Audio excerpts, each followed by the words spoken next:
Chapter 478. Jean Wan only hurt her left little arm and left calf. She didn't mind being drenched in champagne or having wine glasses poured on her, but her arms were stabbed by the glass shards when she fell to the ground. She didn't know how deep the wounds were, but now her arms and legs were hurting from time to time. Even though she now knew who had carried her out of the banquet hall, she couldn't refuse or show off. She really needed to go to the hospital immediately. If there was a deep wound soaked in champagne and bacteria on the ground, it would be easy for her to get infected. But she really didn't expect that Immerse, who was so far away from her and the banquet hall was so big, could accurately find her position in the darkness and rush of people and suddenly come to her side in just 2 minutes. The main thing was that it was so dark that she couldn't even see the person standing closest to her, let alone walk in the exact direction in the crowd. Jean Wan was held by the man the whole time. He didn't speak, nor did she, but she could feel from his tight embrace that he carried her so quickly to the parking lot of the cruise ship as effortlessly as before. She also weighed 90 kilograms, but every time, this man seemed to be holding a ball of cotton. Was she so light? When they arrived at the nearest hospital to Binhai Bay Road, Immerse sent her to the trauma department to disinfect and bandage her wounds. Sitting in the consulting room, a middle-aged female doctor took her arm and said while disinfecting it, "Girls nowadays look delicate and tender, but they are obviously more resistant to damage than older people like us. How can you be so calm after being stabbed by glass shards? Doesn't it hurt? Look, there are still some glass shards in the wound." Jean Wan looked at her arm. After wiping away the blood, she saw that there were only some small scratches and 2 deeper wounds that bled more. Although it was painful, she had been holding it in. However, after the doctor clicked his tongue and said a few words, she only felt the pain increase. She didn't speak. Seeing that the doctor was still nagging, she resisted the urge to roll her eyes and said, "Doctor, please hurry up." "Hey, you're so hurt, but you still want me to hurry up? Don't I have to disinfect them one by one? The wound on your leg hasn't been treated yet. Why are you in such a hurry? Was that your boyfriend or your husband? I heard that when he carried you out of the car in front of the hospital, he didn't even lock the car and directly sent you in. He must be very distressed that you're injured like this, right? Be careful in the future. Don't go to parties. Stay away from these dangerous things. Jean Wan, Auntie Doctor, you really know how to nag. But your boyfriend is really handsome. I've never seen a young man as good-looking as him in so many years in the hospital. Miss, you're also very good-looking. You two are a good match, doctor, as soon as possible, okay?" Jean Wan tried to maintain a smile. The doctor clicked his tongue again, put her arm down, then lifted her skirt, put her leg on the bed in the consulting room, and continued to treat the wound on her leg. At this moment, the door to the consultation room opened. Immerse brought in a black men's shirt and placed it by the bed. It was obvious that the shirt belonged to him. For him to be able to fetch it so quickly, he must have some spare clothes in his car. After disinfecting the wound, change the wet clothes on your body. I've asked someone to buy clothes for you. The seaside is far from the city, so you may have to wait for a while. Wear this first. Jean Wan took a look at him and wanted to say thank you, but when she saw the man's cold eyes, it was clear that anything she said could ignite a fire, so she thought for a while and didn't say anything. However, when the doctor took out a glass fragment deep into the flesh above her knee, she couldn't help but let out a hiss of pain. Immerse walked over. His words were not to comfort her or to ask the doctor to be gentle. Instead, he glanced at the wound on her leg and said mildly, "It's just a superficial wound, yet it hurts so much. Just now, it was only the champagne tower that fell. If it was the ceiling of the banquet hall that weighs tens of kilograms, would you still be standing there foolishly?" Jean Wan didn't raise her eyes. "I was wearing high-heeled shoes, and the ground was slippery and wet. I couldn't stand still at all. Do you think I didn't want to hide? And people were running around in a hurry, and I couldn't move at all, okay? Then you don't have to wear these high-heeled shoes anymore." "How can I not wear them?" I'm not a rich lady in a big family. Every day in the company and on various occasions, if I wear flat shoes with a dress, or wear flat shoes with my usual business attire, it will be too inappropriate. At this time, the middle-aged female doctor was disinfecting the wound where she had just taken out the glass fragment. Jean Wan trembled in pain and her face turned pale. Mo Jingshan still didn't have any intention of comforting her. He said calmly, "Disinfect her wound a few more times and let it hurt a little longer." Jean Wan. The man threw the shirt on the bedside to her hand and said coldly, "If it doesn't hurt, you won't remember." "All right." The middle-aged female doctor readily agreed and then pressed the sterilized cotton on Jean Wan's knee again. Jean Wan trembled in pain and tried hard not to scream. With a pale face, she raised her eyes and glared at the man who was standing by the bed and watching calmly, scolding angrily, "CEOMO, it's improper for men and women to touch each other. My skirt has been lifted up, and my legs are lying on the bed. If you're a gentleman, shouldn't you turn around and leave now?" The man glanced at her indifferently. "You've slept with me countless times. Why are you afraid to see my leg?" Jean Wan, at this time, the middle-aged female doctor said to Jean Wan with sterilized cotton and medical tweezers in her hand, "Alas, don't flirt with me. I know you two love each other.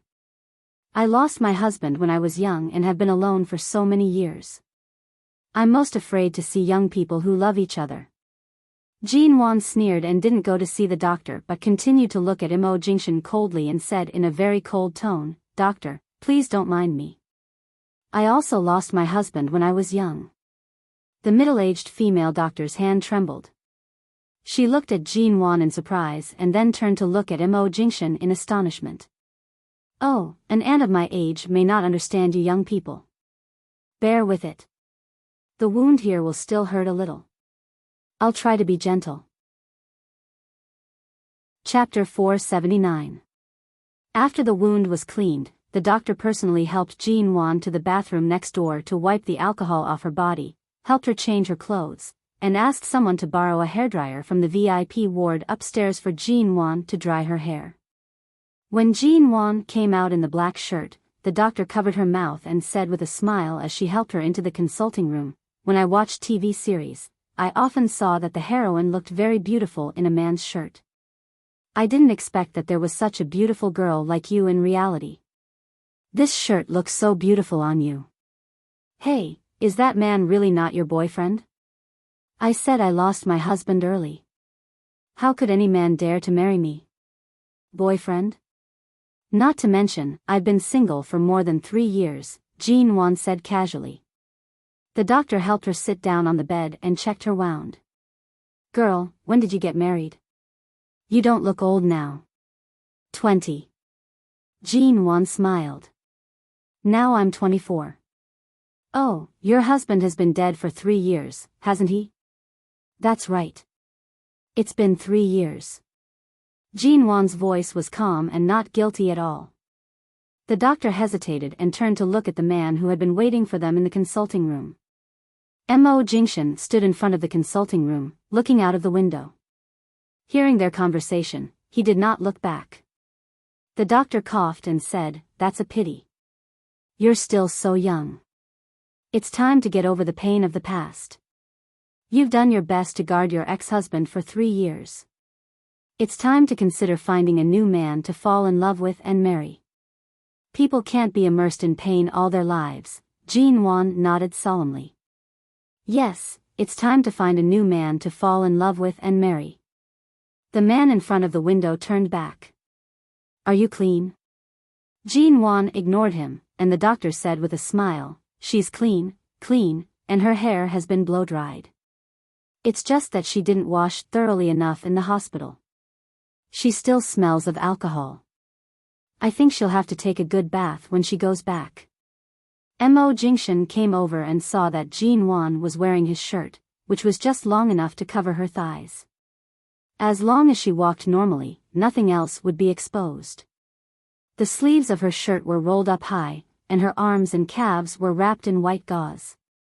Other than that, Jean Wan did not appear to be injured anywhere else. She was in good condition. Do I need to go to the hospital to change my dressing? There's no need. Her injury isn't particularly serious.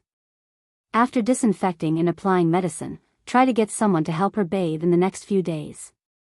Don't let the wound get wet. She'll be fine in 2 days. It's okay. These are all very simple superficial wounds.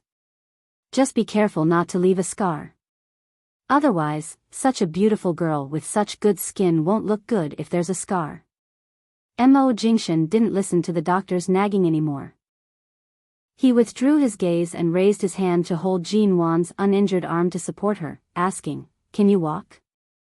Right now, Jin Wan was wearing a pair of flat slippers that the doctor had given her. "I can walk," Jin Wan said as she tried to pull her hand out of his.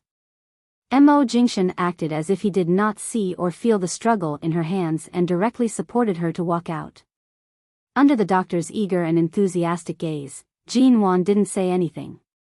After walking out of the consulting room, she pulled her hand back. "Thank you, CEO Mo. I don't have to trouble you. I can walk by myself."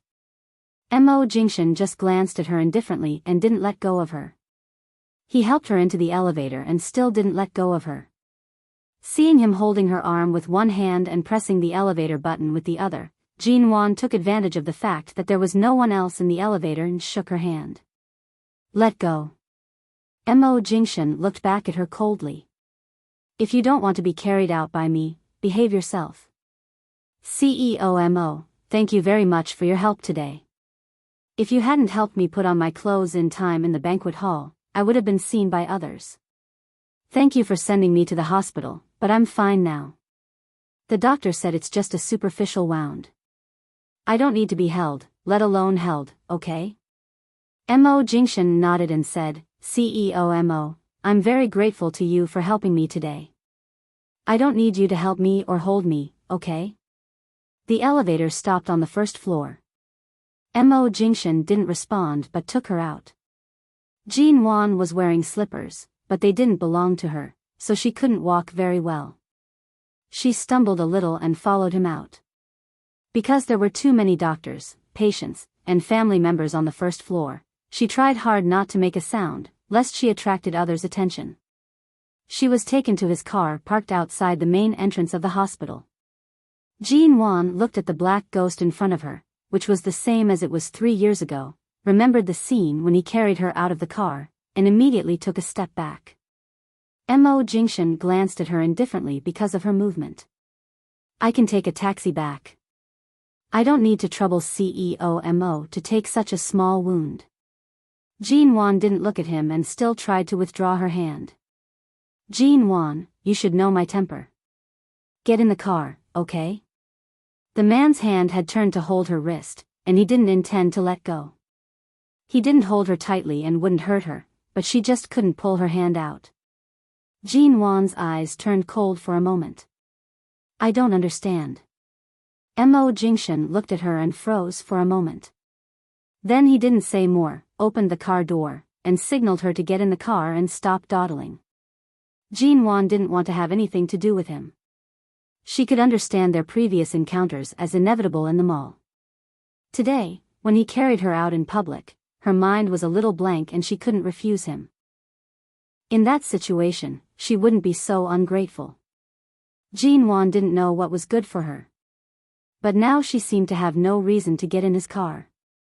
She was silent for a moment and then said, "When I saw that Bugatti last time, I thought you had changed to a new car. After all, it's been several years. I didn't expect that this ghost is still here." Mo Jingshan knew that she was changing the subject and attention, so he didn't answer her. Seeing that she really didn't intend to get in the car, he pressed her in with the strength of his hand. As soon as Jin Wan sat in the passenger seat and was about to get out, the man pressed her seatbelt that had just been pulled halfway, lowered his head, looked at her cold and resistant face, and said almost commandingly, "Sit tight." The author's words, 2 days in a row, I really did it. Tears streamed down my old face. In fact, there were a lot of foreshadowing in the updates these 2 days. I hope you don't just look at the places where the male lead appears. Some foreshadowing should be read. Today, I took some time to carefully read the recent readers' comments. And, don't worry, I'll write about the plot you want to see in the future. Chapter 480. Jean-Wan had to raise her face to look at him because of his oppressive posture, and because he could kiss her if he lowered his head a little. She froze and didn't move. This distance was too close, so close that she could clearly feel the man's slightly hot breath brushing against her cheek. Then she heard a low, crisp sound, which was the sound of him fastening the seatbelt in front of her. She stepped back a little, leaned against the seat, and kept a distance from him. It was not a compromise, but Mo Jingshan clearly didn't intend to give her a chance to leave alone. No matter how she resisted now, it would be useless, and the result would be the same. He didn't do anything to her. When he saw her sit down obediently, he got up and closed the door. Sitting in the car, Jean-Wan saw that her bag was still in his car. When he carried her out of the banquet hall, she remembered that he had taken her bag with him. When she got out of the car, she forgot to take her bag. If she had really planned to take a taxi back alone, she wouldn't have brought her cell phone with her, let alone the fare. She really couldn't go back. At the thought of the embarrassment of having no money or cell phone if she had successfully escaped, Jean-Wan picked up the bag and put it on her lap, which could cover the length of the shirt that barely covered her thighs. If she sat here without a bag to cover her, too much would be exposed. Mo Jingshan opened the door of the driver's seat. After getting in the car, he glanced at Jean-Wan, who had been sitting next to him with a straight face. "The clothes I bought for you are in the back seat. Do you want to change now or take them back?" "There's no need to change now. I'll take them back." "Thank you, CEO Mo, for buying them for me," Jean-Wan said flatly. The man didn't say anything more and drove the car away from the hospital. Half an hour later, Jean-Wan saw that he was driving in the direction of the apartment where she lived now, so she said, "If it's convenient, CEO Mo, please send me back to the company. I don't plan to go home tonight." "You want to go back to the company dressed like this? It's so late, and there's no one in the company. Besides, aren't there new clothes in the back? I'll just wear them outside." Jean-Wan said flatly, "It's already so late. If I go home now, it won't be convenient for me to take a shower or do anything. There's a 7 a.m. meeting tomorrow morning, and it's a meeting that I have to attend. You're the CEO of the company, so you should know how important this kind of meeting is. I only have some minor injuries. If I stay at home to rest, it'll be too late." With that, Jean-Wan said indifferently, "Even if I go home in this state, I won't be able to get to the company before 7 o'clock tomorrow. I might as well go back to the company now. Anyway, there's a break room in my office. I'll take a shower, change my clothes, and have a good night's rest. I don't have to get up early tomorrow morning and go to the meeting without walking too far. I'm not someone who can easily ask for leave. It's better not to be absent from important meetings. What do you think, CEO Mo?" The man didn't speak but turned the car onto another road, the road leading to the MN Group in the west of the city. At the gate of the MN Group's office building, Mo Jingshan saw that several floors of the building were still lit up, and the security guards were also guarding outside the door. It was quite safe. He handed her the clothes in the back seat of the car. "Put them on. Don't go in until you're dressed." Jean-Wan didn't reply. After taking the clothes, she picked up a long, loose dress and put it on. When Mo Jingshan saw that the dress was over her knees, he opened the central lock in the car and allowed her to get out. The moment Jean-Wan opened the door, she looked back at him. "Thank you, CEO Mo. Be careful when you drive at night. Don't get killed in another car accident." Mo Jingshan glanced at her disapprovingly. "I haven't seen you for years, but your mouth has become more and more vicious." Jean-Wan gave him a bright smile, but the smile didn't reach her eyes. "Haven't I been like this before? Do you think I haven't taken off my mask of gentleness and understanding?" With that, she didn't say anything more. She got out of the car, took her bag, and walked into the company without looking back. After entering the company, the security guards were surprised that CEO G would come to the company so late. When they saw the gauze on her arms and legs, 2 security guards hurriedly ran out to ask, CEO G, what happened? Why are you injured? It's nothing. I accidentally fell down at a banquet. It's just a skin injury. I'll be fine in 2 days. Jean Wan walked to the elevator and didn't explain much. Then why did you come to the company? I was too lazy to go home. I'm going to sleep in the office break room for the night. Before entering the elevator, she thought for a while. Order takeout for me, noodles or rice noodles. The security guards nodded blankly. When Jean Wan entered the elevator and the elevator door closed, the security guards hurried to find the number for takeout. When she reached the top floor of the company, Jean Wan turned on the main control light on this floor, and the darkness instantly turned bright. She walked into the office, took off her slippers, threw her bag on the sofa in the office barefoot, and hurriedly pushed the door into the break room. She took off all her clothes, went in, and carefully wiped the rest of her body with a towel except for her wounds. Then she washed her hair separately. After making sure the smell of alcohol was gone, she came out and found comfortable clothes in the wardrobe to change into. After finishing all this, the security guards brought over the takeout he had just ordered for her. It was a bowl of beef noodles. Jean Wan took it in and began to eat. She enjoyed it very much, as if nothing had happened today. It wasn't until the cell phone in her bag vibrated that she took out her cell phone and saw that there were many missed calls, several of which were from Xiao Lui. She picked up the phone, and there came a man's voice. How's the wound? Did you go to the hospital to bandage it? You took so long to answer the phone. If you didn't answer it, I'm afraid I would have thought you were taken away by your ex-husband and locked up. Jean Wan. CEO Zhao's imagination is too good.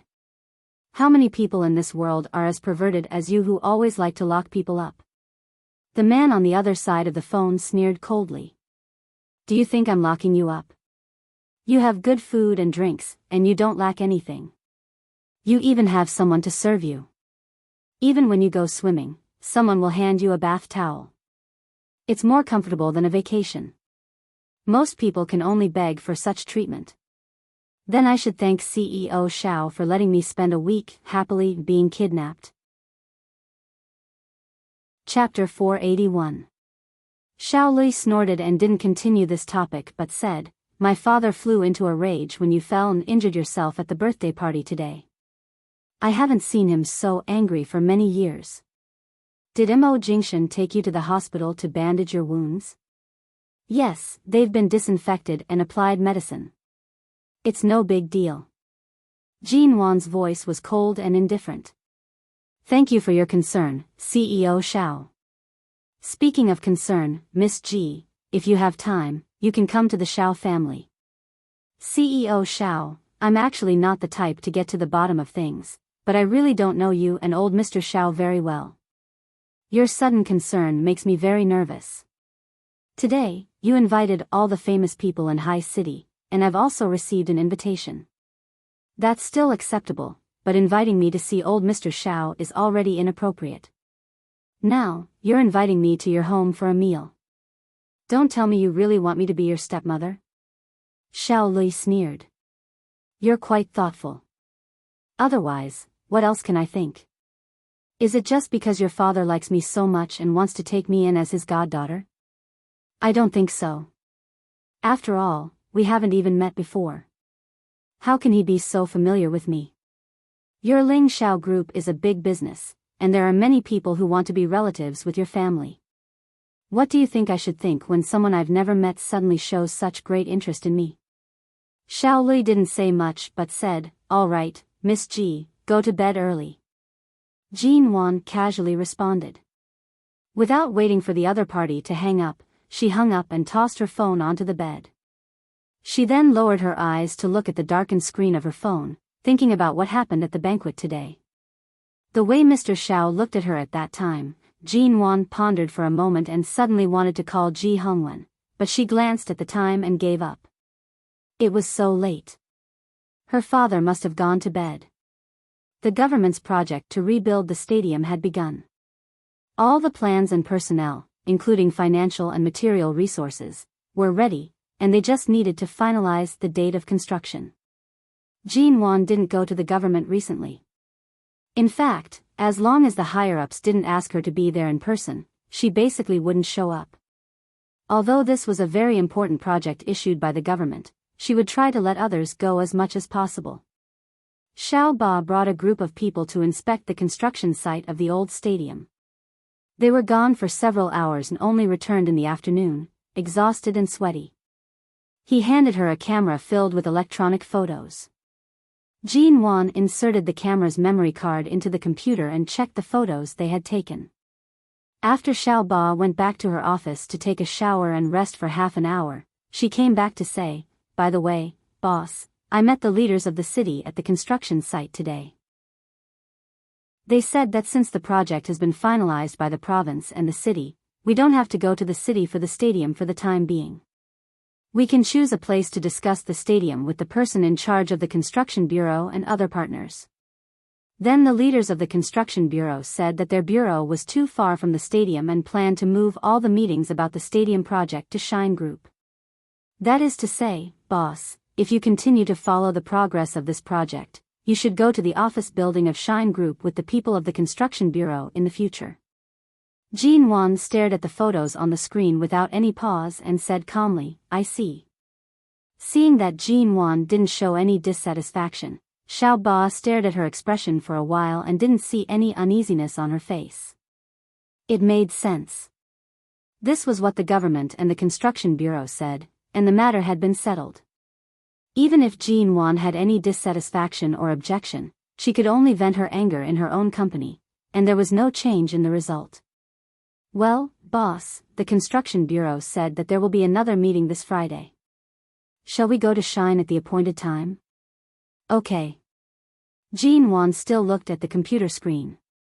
Xiao Ba didn't dare to disturb her anymore and walked away lightly. It wasn't until the office door was closed that Jean Wan looked at the photos of the construction site on the screen, raised her hands to her temples, and let out a long breath as she rubbed and massaged her temples. The headquarters of the Shine Group was the former MO Group. It was still in the original location, but it was upgraded and rebuilt. It used to be very tall, and now it was even taller. Moreover, it was a building that incorporated many modern high-tech designs. If the people from the construction bureau wanted to take the opportunity to visit the Shine Group, they could just say that it was their own reason. Why did they have to involve this project meeting and let everyone follow them to visit the Shine Group's building? She had long heard that the person in charge of the construction bureau this time was a very jumpy person. Sure enough, this kind of thing could be done in the construction bureau. Why the hell did they put it in Shine Group? A good stadium project became a good opportunity for various cooperative agencies and companies to take turns to cling to Shine Group. She really should thank the person in charge of the construction bureau for his good intentions. 2 days later, Friday. Office building of Shine Group in High City. Jean Wan got out of the car and looked at the magnificent and towering building in front of her. It had been a long time since she came here. After returning to China, she rarely passed by this main street and this square, so she had never seen the difference between today's Shine Group and the MO Corporation 3 years ago. Now it seemed that although it was still in the same place, the difference was really big. Xiao Ba followed Jean Wan out of the car. At this time, Deputy Director Chen, the person in charge of the construction bureau, also arrived. When he saw Jean Wan, he came over and shook hands with her with a smile. "CEO G is really punctual. I heard that several roads in MN Group are being repaired, causing serious traffic jams in the West City district, but you also arrived so early." Jean Wan nodded at him, raised her hand symbolically, and shook hands with him, and then took her hand back. Fortunately, the traffic jam was not very serious just now. "This is the first time I come to Shine Group for a meeting. How dare I be late?" "Oh. Is this also the first time CEO G has come to Shine?" Deputy Director Chen smiled. Jean Wan didn't look at him again, nor did she say much. She just looked inside. "Let's go in." Okay. Deputy Director Chen said and asked other people to follow him. Chapter 482. After a few polite greetings, they went straight into the elevator. Deputy Director Chen was really curious about Shine Group. Even a slightly more high-tech elevator was a novelty to him, and he kept asking Shenmu about this and that. Fortunately, Shenmu was gentle and patient, and he was better at dealing with people than many ordinary assistants. Otherwise, he wouldn't have been trusted and put in an important position by Mo Jingshan's side for so many years. After talking for a while, they arrived at the floor of the conference room. Deputy Director Chen walked in front, and Jean Wan walked unhurriedly behind him. When passing by an office, she noticed that there were many employees she had never seen before, but there were also some old employees she had passed here 3 years ago. She turned her face away, lest it arouse others' curiosity and gossip. At this time, Shenmu took the time to come back. Standing by Jean Wan's side, he noticed that Jean Wan was wearing very casual close-fitting jeans and a long-sleeved translucent white chiffon shirt. Her shoulder-length hair was slightly curled inwards in a very professional way, and she looked so calm as if this was not the old site of MO Corporation but a place where she came for a temporary meeting. "Won't it be hot to wear trousers in this weather?" Seeing that Jean Wan didn't mean to take the initiative to talk to him, Shenmu walked beside her and asked with a low smile. Jean Wan took a look at him and said flatly, "Special Assistant Shen, it seems that your observation skills are a bit off. Do I have to explain to you what I wear?" The corner of Shenmu's mouth twitched. "I'm just concerned about you. Special Assistant Shen, don't worry about me too much. It's my first time to come to your company. It's more appropriate for you to introduce the environment of this company to me." Hearing the word, first time, Shenmu understood what Jean Wan meant. It seemed that she really didn't want to revisit this old place. "Special Assistant Shen, our boss suffered some minor injuries on his arms and legs not long ago. Although he's fine now, there are still some red marks, which don't look good if they're exposed. After the marks disappear in a few days, he can wear clothes normally," Xiao Ba whispered beside him.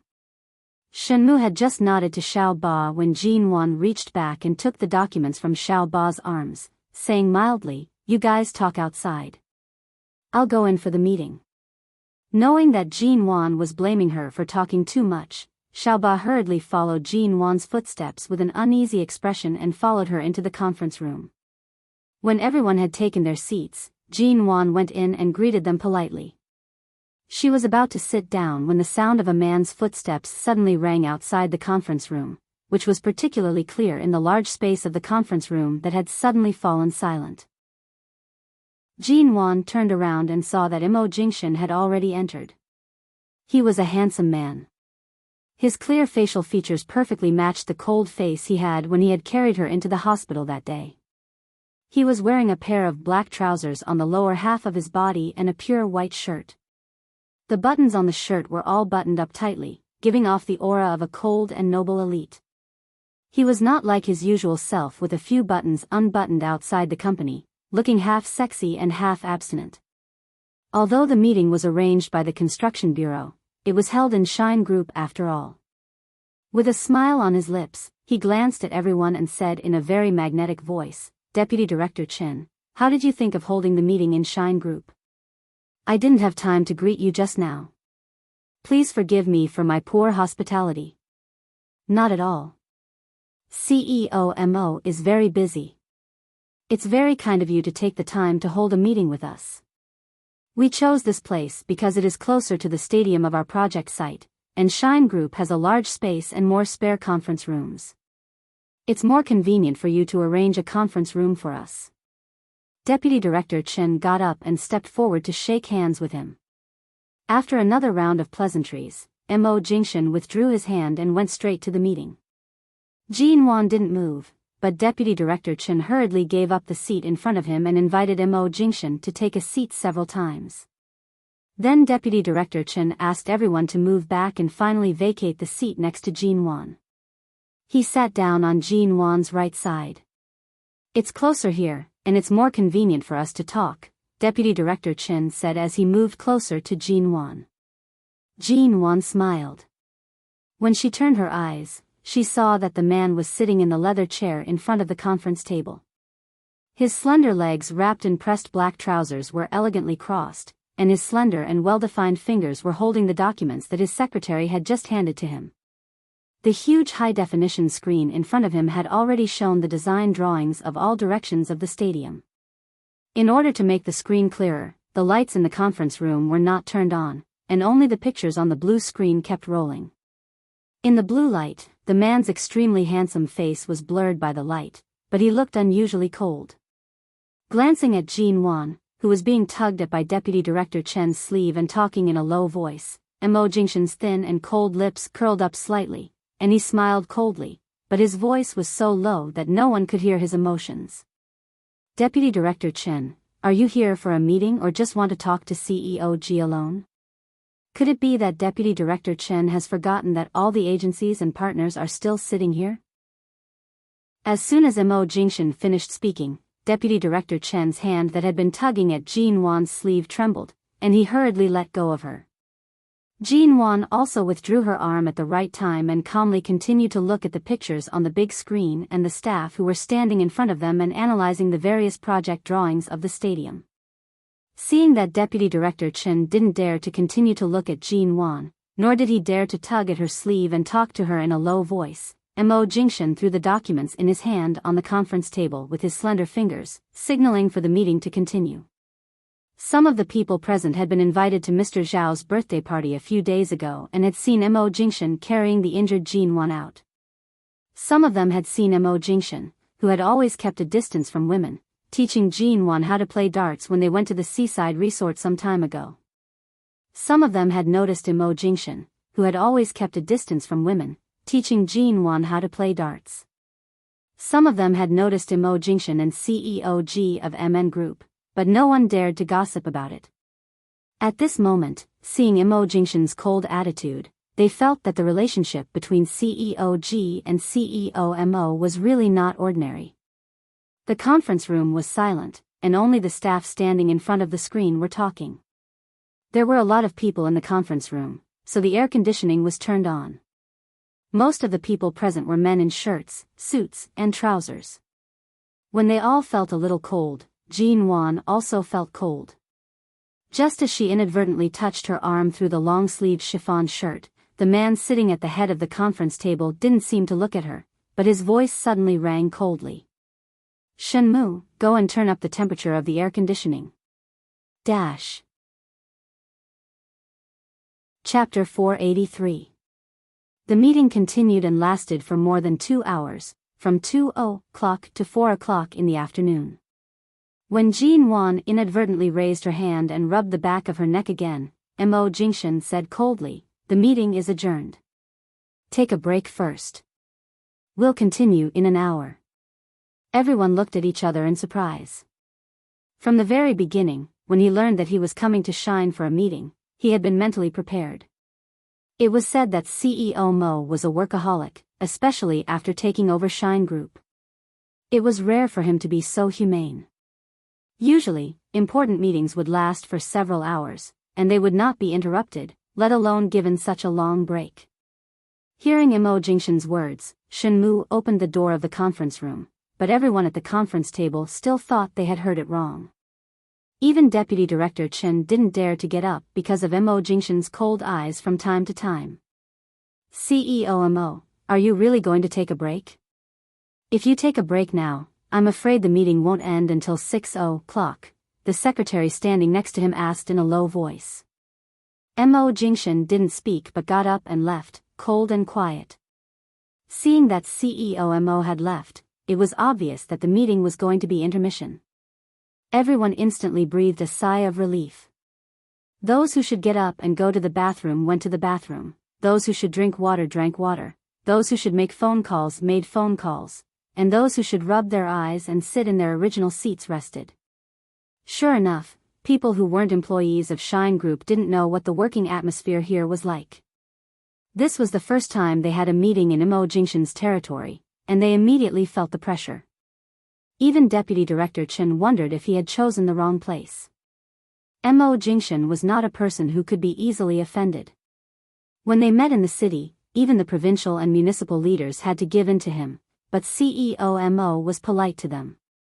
Now in the Shine Group, not to mention that he was the leader of the construction bureau, even the other partners and people from the government departments sitting here felt that they didn't even dare to breathe loudly in the meeting. After making sure that Mo Jingshan had left, Deputy Director Chen put on a smile and looked at Jin Wan, who was about to go out. CEO G, you must be very tired after a 2-hour meeting. There's nothing to do after an hour's rest. Would you like to go downstairs and have a coffee with me? Jin Wan had stood up and turned to look at Deputy Director Chen, who was in his 40s and wearing a pair of silver-rimmed glasses. She calmly avoided his hand that was about to hold her and said with a smile, "A few days ago, when I drove past the first middle school, I saw a very beautiful girl. I heard people say that her father is the deputy director of the construction bureau. Is she your daughter?" Deputy Director Chen's expression froze. "The person who picked her up outside the school was your wife, right? I really envy you for having such a perfect family, Deputy Director Chen. Not only is your wife beautiful and virtuous, but she also takes your child to school every day. But I heard people say that they rarely see the child's father." Jin Wan smiled. "If she's really your daughter, I advise you to spend more time with your family and pick up your children from school. No matter how important your work is, it's not as important as your family, don't you think?" Jin Wan spoke very tactfully, and there was a smile in her eyes. Deputy Director Chen withdrew his hand and nodded awkwardly. "Yes, yes," Jin Wan glanced at him again. Her voice was soft and light as if she was speaking carelessly, but she slapped his face word by word. "I think your wife is very beautiful. She has such a big daughter, but she still looks so young at this age. In my opinion, a woman at her age has a special charm, which young women like us can't compare with. Each has its own merits. When a man is successful in his career, don't always look at young girls. It's better to look at the person next to you." Finally understanding Jin Wan's warning, Deputy Director Chen felt a little embarrassed and didn't say anything more, but Jin Wan had already walked out of the conference room. As soon as she went out, Xiao Ba leaned over and said beside her, "Boss, did you notice that before CEO Mo asked someone to adjust the air conditioner, he first saw you start to rub your arms because you were cold, and then he stopped the meeting because he saw you were so tired that you were rubbing your neck?" Jin Wan glanced at him calmly. "Are you paying attention to the wrong place? Why did I ask you to come here?" Xiao Ba pursed her lips and handed the meeting materials to her. "I was sitting at the back just now and sorted out the meeting materials. The contents of the meeting for the past 2 hours have also been recorded. I didn't miss anything." As she spoke, she said happily, "I just learned that we assistants and subordinates need to go through a simple security check before entering the conference room of the Shine Group, but Special Assistant Shen let me in without checking me. Boss, do we have special treatment here?" Jin Wan knocked Xiao Ba on the head with the meeting materials she had just received. "Special my ass." Xiao Ba shrank his neck, took the meeting materials aggrievedly, and muttered in a low voice, "But Special Assistant Shen didn't treat us as outsiders just now." Jin Wan just walked out as if she didn't hear anything. The break was only an hour, and she had to continue the meeting later. Jin Wan was about to go downstairs and find a milk tea shop to rest with Xiao Ba, when Xiao Ba received a call from her boyfriend, saying that he was nearby and that he would treat Xiao Ba to a French restaurant in the evening.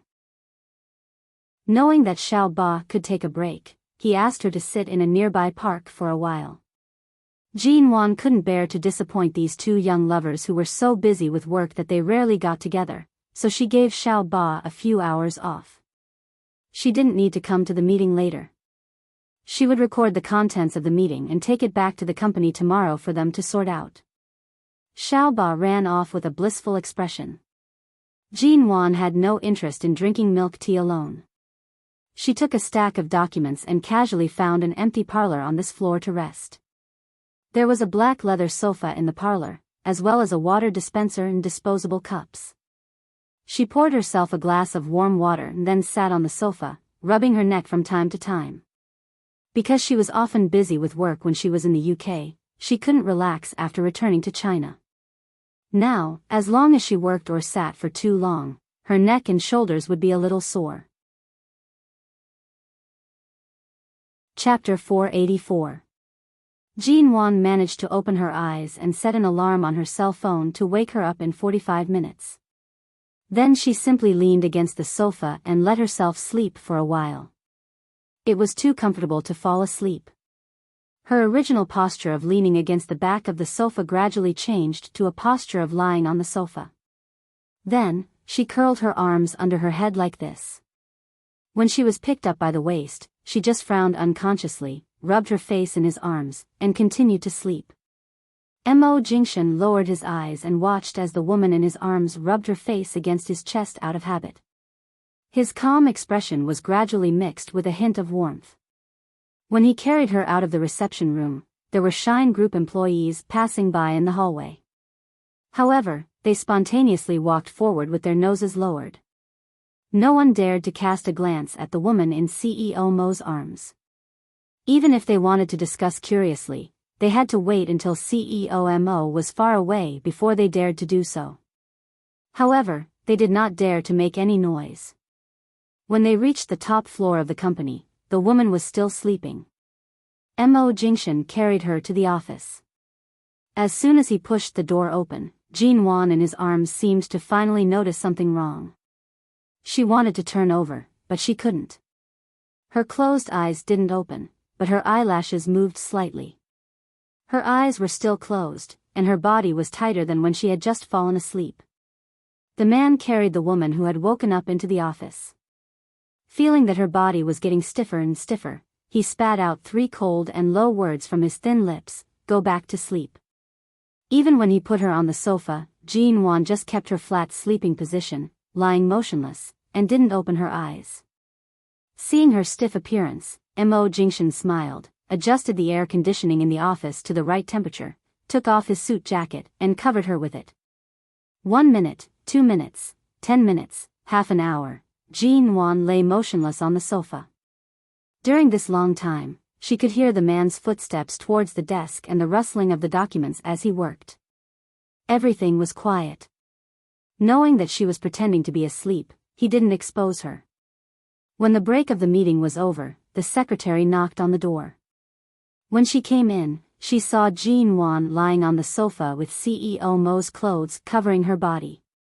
She didn't dare to ask anything or even glance at her, pretending that there was only CEO Mo in the office, saying, "CEO Mo, the people of the construction bureau are waiting in the conference room." Jean Wan didn't hear Mo Jingshan's words. She only heard the man's footsteps passing by the sofa and then walking out of the office. When she was sure that he had left, she slowly opened her eyes, slowly sat up, and looked at the CEO Mo, which was very different from 3 years ago. She sat quietly for less than a minute, then got up and left with a calm look. The secretary had just returned to the secretary's office when she saw Jean Wan come out. She hurriedly walked out. "CEO Mo, CEO G, she said, "CEO G, Mo, to you." "CEO Mo, G, Mo, you, to, okay. I'm going back to the company." Jean Wan didn't look at the secretary and went straight to the elevator. "But CEO Mo is still in a meeting. If you want to go back to the company, shouldn't you tell him first?"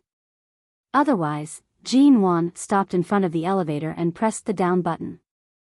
"I have nothing to do with your CEO Mo. I don't need to tell him whether I'm leaving or not. Of course, out of politeness, you can say goodbye to him for me after the meeting. But CEO G." Before the secretary finished speaking, the elevator door opened on the top floor, and Jean Wan walked in without looking back. Before the elevator door closed, Jean Wan took a look at the secretary and said, "Please make a copy of the meeting materials for the second half of today and send them to my assistant's email tomorrow." "Thank you." As soon as she finished speaking, the elevator door closed. 2 hours later, the meeting was over. The secretary had been waiting outside the conference room. Seeing Mo Jingshan come out, she hurried to greet him. Mo Jingshan glanced coldly at the secretary who suddenly came up to greet him. Is she gone? The secretary nodded. As soon as you left the office, CEO G came out. After all, this new secretary had just come to the company. Although she knew CEO Mo's work habits, she didn't know CEO Mo's private life and love life. At this time, she didn't know how to deal with this matter, so she could only say truthfully, CEO G didn't say anything when she left. She just asked me to make a copy of the meeting materials for the second half of the meeting to her. Hearing this, Mo Jingshan didn't say anything.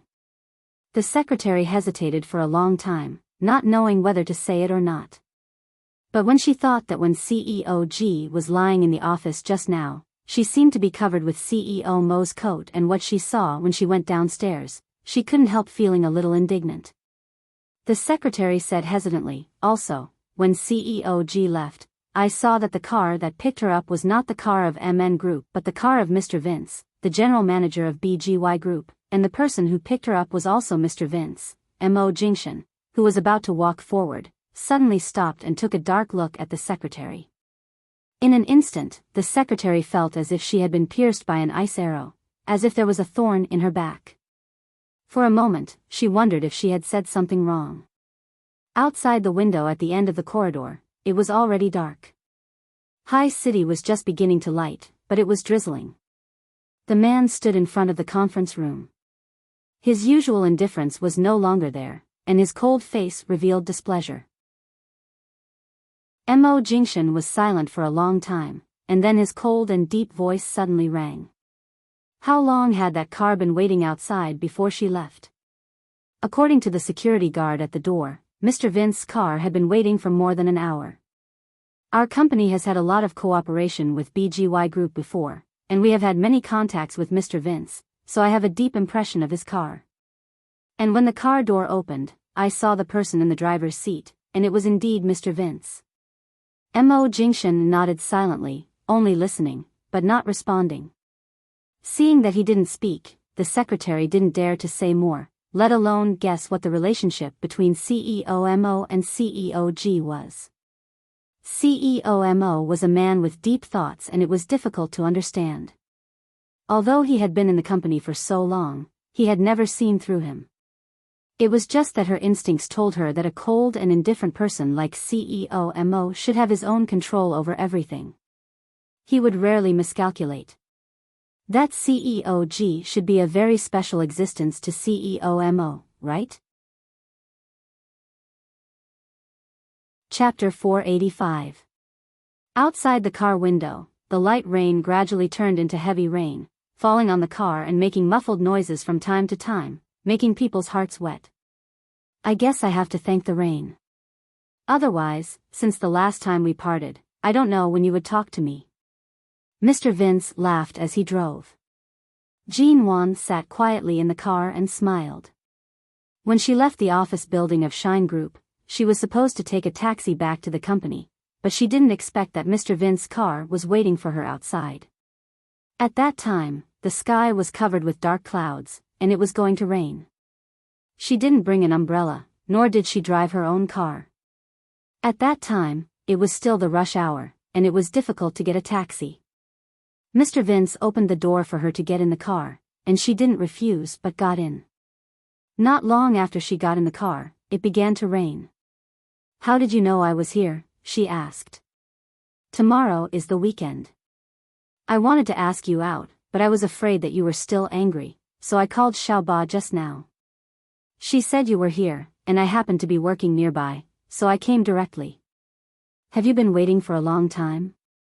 Mr. Vince didn't answer, but judging from where he had parked and the other cars around, he must have been waiting for her downstairs for a long time. He had been waiting for more than a little time. 3 years, it was indeed a long time. In fact, you don't have to hang on to me all the time. Jean Wan curved her lips and said with a smile, I can't deny that Mr. Vince is charming enough to attract many women, but my emotional world is already a pool of stagnant water. It's not worth it for you to waste your time on me. Mr. Vince just smiled and shook his head. You should have heard that I don't want to marry. Now there's just a girl who I'm attracted to. I won't force her. What happened last time was just a momentary loss of control. I'm sorry. I promise I won't be so rude again. In fact, he only kissed her on the cheek that day, but obviously he had said a lot of words of self-reproach. You don't have to apologize. I've long forgotten it. Let's move on. Don't mention it again. Hearing her words, he naturally wouldn't mention it again. I heard that your company has been in contact with Shine Group recently. Why are you having meetings in Shine now? As Mr. Vince spoke, he held the steering wheel with one hand and took out an exquisite pink candy box embellished with sequins from the glove compartment in the car with the other and handed it to her. Jean Wan took a look at it, took it, and replied, "It's a document issued by the government, asking MN and Shine to participate in the stadium reconstruction project together." The venue of the final meeting was decided by the leaders of the construction bureau. I'm just following orders. I've just returned to China, and if I want to establish a foothold in High City, I can't afford to offend anyone, so I have to listen to orders. You sound like you don't want to go to Shine Group. Jean Wan fiddled with the candy box in her hand, opened it, and took a look at it. Instead of answering his question, she just asked, "What gift is this?" My colleagues went on a business trip to Japan a few days ago and brought back all kinds of souvenirs. I only took this box of fruit candy and left it in the car. I plan to let you eat one every time you take a ride in my car. There are 100 candies inside. If you take my car 100 more times, maybe before you finish eating the candy, you'll already be mine, Mr. Vince said as he gave her a seemingly joking look. Jean Wan picked up a candy from the box, peeled off the wrapper, and threw the pink heart-shaped fruit candy into her mouth. I can't accept other gifts, but this candy looks beautiful and tastes sweet, so I'll accept it. It's impossible to put it in your car. Since you've given it to me, I'll take it away. Jean Wan said and put the candy box into her bag. Mr. Vince didn't stop her. He smiled as if he had gotten what he wanted. It's rare for you to receive something from me. I've never heard that you like sweets before. It seems that I don't know you well enough. I don't like sweets very much, but I don't mind eating them. Everyone likes beautiful things. When I'm in a bad mood, eating one can restore half of my good mood. Why are you in a bad mood? Jean Wan was silent for a moment, looking at the rain that was getting heavier and heavier outside the car, and didn't answer. Before Xia Tian went home to give birth, she had a deep conversation with Jean Wan. Xia Tian asked Jean Wan if she hated Mo Jingshan very much when she got divorced. Otherwise, why would she leave him so decisively? If it weren't for the fact that Xia Tian was about to give birth, she wouldn't even have come back. Jean Wan said that when she left him 3 years ago, she did hate him. True grief wasn't as heart-wrenching and suicidal as others thought. Instead, it was calmness. Even if one really had a heart-wrenching experience, one wouldn't scream it out. Once one was in so much pain that one would become numb to it. From then on, no matter how one walked down the road, they would always be alone. 3 years was enough for her heart to be strong enough, and it was enough for her to bear all the negative emotions with a calm appearance. She asked Xia Tian, "Have you ever heard of the saying, a smile forgets all enmity?" What Mo Jingshan had done 3 years ago was to remove her from their marriage and seal off all her once lively feelings step by step. The most ruthless thing he had done was to take back all the happiness he had given her with his own hands. So, even if they met again 3 years later, she could smile at him and call him CEO Mo. She could be strangers to him and they could even sit in the same meeting room to work. He was just a man in the business world that she could not afford to offend. He was not the person who once belonged to her. There were not so many rules in life. Everyone lived in this world, and living too extreme would lose the joy of living. So she didn't choose extreme rejection but chose to get along with him tactfully. But she still couldn't figure out why Mo Jingshan kept pressing on her after returning home. It couldn't be that she really didn't know Mo Jingshan at all. Did he just like to play cat and mouse? Even now, every time the man looked at her, his eyes seemed to have the words, "Take back the lost ground." Thinking of the scene where she was going to have a good sleep just now, she was overbearingly carried into the office by that man. He knew she was pretending to be asleep but didn't expose her. She had to keep a stiff sleeping posture awkwardly, and now she still felt sore all over. She always felt that she had brought this upon herself. Chapter 486. When the car arrived at Jean Wan's place, the rain had stopped, and the ground was covered with puddles of water. She would be covered in mud with just a few steps, and it was really inconvenient to go to the road, so Jean Wan simply found a small restaurant on the night market near the apartment and invited Mr. Vince for dinner. Although it was a very simple restaurant, the environment was clean, the ingredients were clean, and the taste was warm and simple. Xiao Ba said before that you can cook and often make dinner at home. I wonder if I can have a chance to taste your cooking in the future. Mr. Vince looked at her gently. It was not the first time that he had eaten with Jean Wan, but every time, he put down the tableware early and watched her eat attentively. Jean Wan held her forehead and sighed with a smile. My cooking skills can only fool Xiao Ba and the others, or feed myself. It's not good at all. Don't take her words seriously. But why do I remember that Xiao Ba said that your cooking is very delicious? When she was in England, she often went to your place to eat. She also said that if she hadn't found a boyfriend and had to move to another place, she would love to be by your side every day and be fed well by you.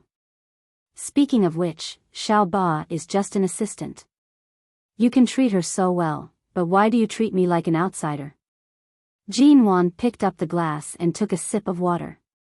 She swallowed and said, "You're right. I've been so good to Xiao Ba, but she's still so talkative and says everything. It seems that I really can't be too good to her in the future. If she knows me too well, she won't even know when she betrays me." She paused and then said, "But, she has been working for me for a long time. We've known each other for more than 3 years, and we're as familiar as family. There's really nothing to treat me like an outsider. Then I've known you for more than 3 years, haven't I? Xiao Ba can often go to your place to eat, but I can't even eat a meal." Jean Wan, Mr. Vince raised his eyebrows and looked at her with a smile. He did not press her, but he clearly had no intention of giving in. In the end, the conversation inexplicably became that Jean Wan owed him a meal. After the meal, Jean Wan prepared to go home. Mr. Vince was about to send her, but he remembered that his phone was still in the car and asked her to wait for a while. Jean Wan said no, asking him to drive back and turned into the apartment. Perhaps because of a short circuit, the streetlights in the neighborhood went out again. The road from the gate to her home was so dark that she could hardly see her fingers. The ground was covered in water. Jean Wan walked carefully in her high heels. All of a sudden, her cell phone rang. She had just dug out her phone from her bag and saw that it was a call from the company. She was about to pick it up when she suddenly smelled an unpleasant stench and the stench of alcohol coming from behind her. She paused and her eyes widened. She quickly turned around to avoid the drunkard who was pouncing on her. The other party missed and staggered, almost falling to the ground. His mouth began to clamor, "Wifey, wifey, you're finally back. Why are you hiding, to be called wifey by this short, fat, sweaty, and alcoholic man." Jean Wan shuddered and took a step back to prevent him from pouncing on her again. "Wifey, come home with me. What else does that man have aside from some stinky money? How can he love you as much as I love you? Come home with me." The drunkard stared at her, speaking crazily as he pounced on her again. Jean Wan dodged again. She was about to turn and quickly return to the entrance to call the security guard when the drunkard used all his strength to grab her hand and pull her back harshly. Jean Wan was almost thrown into his embrace by this forceful tug. With great difficulty, she moved back a little and shouted angrily, "You've mistaken me for someone else. Let go of me. Don't think that I won't recognize you just because you found a rich man and are dressed so beautifully. Wifey, come home with me." Jean was about to push him away harshly. However, just as she raised her foot and was about to stomp on his foot, a black shadow suddenly rushed over and punched the drunkard's face. The drunkard took several steps back and fell heavily to the ground. Jean-Wan's eyes lit up. Jean-Wan's eyes lit up. Jean-Wan was startled. She turned to see that it was Mr. Vince who had rushed over and pinned the man to the ground. After punching the drunkard again, Mr. Vince stood up and grabbed Jean-Wan's wrist. He asked with a serious and concerned expression, "Are you all right?" Jean-Wan shook her head. She wanted to say that she was fine. In fact, it should not be much of a problem for her to deal with a drunkard like this. However, she did not expect Mr. Vince to suddenly rush over. Mr. Vince's expression was ugly. He was about to bring her to the security guard of the condominium to settle the score. They actually allowed such a person in. However, the drunkard who had fallen to the ground suddenly stood up and cursed, shouting, "Damn it! Bitch! This old man treated you so well, yet you still ran off with a rich man.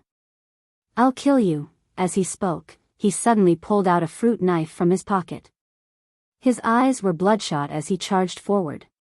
By the time the two of them realized that this drunkard who had suddenly appeared was actually carrying a knife, there was already a flash of silver light. Jean-Wan's heart jumped fiercely as she rushed to shout, "Careful!"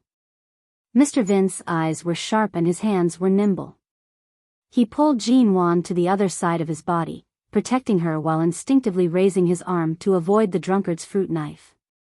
However, the knife ruthlessly slashed across his arm, leaving a bloody wound. The drunkard's eyes were bloodshot as he raised the knife to stab down again. At this moment, the security guards had already heard the commotion. 3 or 4 of them rushed over and pressed the drunkard onto the ground. The drunkard continued to curse but was unable to stand up. Jean-Wan rushed to grab Mr. Vince's arm. She pursed her lips and said, using your arm to block, "Do you think you're an iron wall? Come home with me. I'll help you wash your wound." Mr. Vince originally wanted to say that it was only a fruit knife wound and that it was nothing serious. However, when he heard that Jean-Wan actually allowed him to go to her home, the words on the tip of his tongue turned into obediently nodding his head. All right. In that instant, even if the security guards did not arrive in time, the 2 bodyguards hidden in the shadows would have rushed over. They did not expect Mr. Vince to actually turn back. On the other side, Mo Jingshan had yet to leave the office when he heard a low and apprehensive voice reporting from the phone. When Miss G just returned home, she met a crazy drunkard downstairs. Mr. Vince suffered some superficial injuries as a result. Right now, Miss G has already helped Mr. Vince back to her home. The man had yet to leave the office. His handsome face was hidden in the darkness of the rainy night. His fingers tightened around the phone. So, not only did Jean-Wan have dinner with that person tonight, she also brought that man who clearly had designs on her back to her place.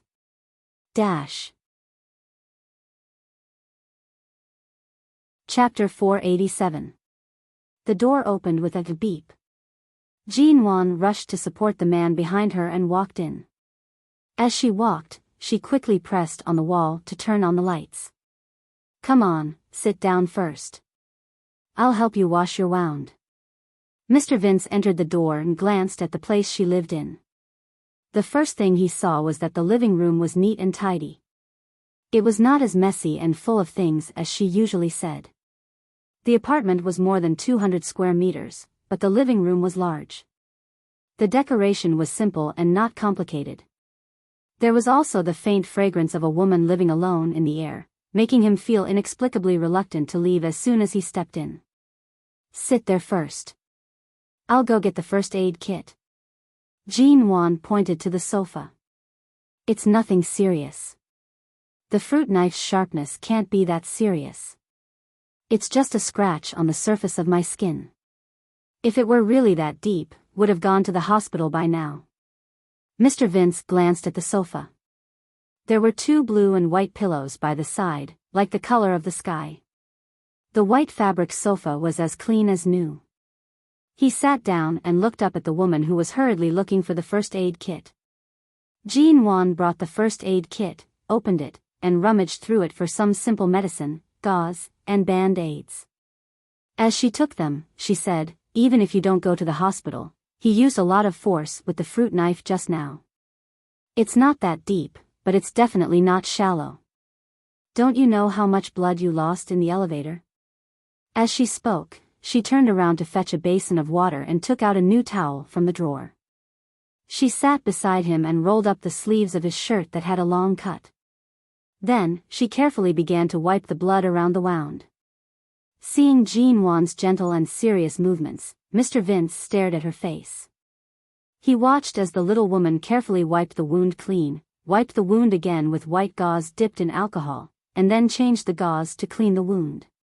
When the alcohol fell on the wound, Jean Wan was afraid that it would hurt too much, so she carefully blew it with her mouth and turned to ask him, "Does it hurt?" "Bear with it." Mr. Vince stared at her face. "No." Seeing the man's eyes, Jean Wan shifted her gaze away and did not speak again. After cleaning the wound, she applied medicine and bandaged it several times with gauze. Finally, after the bandaging was done, she did not sit by his side for long and got up to organize the medicine box. Her movements were swift and capable. The 24-year-old Jean Wan was different from 3 years ago, but she did not give off the feeling of a young lady in her early 20s. She also had a special charm to her, and it was also her unique and indescribable charm. After tidying up everything, Jean Wan returned to the bedroom to search and finally came out empty-handed. "Sorry, I don't have any clothes you can wear here. You can't change out of this shirt. Just roll up your sleeves and go back first." Mr. Vince lowered his eyes to look at the smooth bandage on his arm. "I've never heard that you've studied medicine before. How did you manage to treat and bandage wounds so well? Being ill for a long time makes one a doctor. Over the years, I've been in many situations, big and small. Some time ago, I went to a birthday party and cut my arms and legs. I was often bandaged, but I learned it after a while," Jean Wan said as she lifted her legs, which were still in jeans. "Didn't you notice that I was still wearing long sleeves and trousers on such a hot day?" The wounds had not disappeared yet. The red and black patches were too unsightly, so she simply covered them up. Mr. Vince looked at her clothes and saw that her white chiffon sleeves were stained with his blood, so he pointed at them. "Sorry, I dirtied your clothes." Jean Wan lowered her eyes to take a look and smiled indifferently. "It's all right. If I can wash it, I'll wash it. If I can't, I'll change. Anyway, I have a lot of clothes. I still have 2 boxes of clothes I left in High City 3 years ago. I don't need 1 or 2 more. As for you, if something like this happens in the future, don't block it with your own hands. It's just a fruit knife. If it's an axe, your arm will be broken. What if I have to take responsibility for you? I'm not crippled, but I did see blood." Mr. Vince said half jokingly, half seriously, "Can you take responsibility for me for a few more days with this small injury? In order to repay your kindness, I brought you home, disinfected and bandaged you.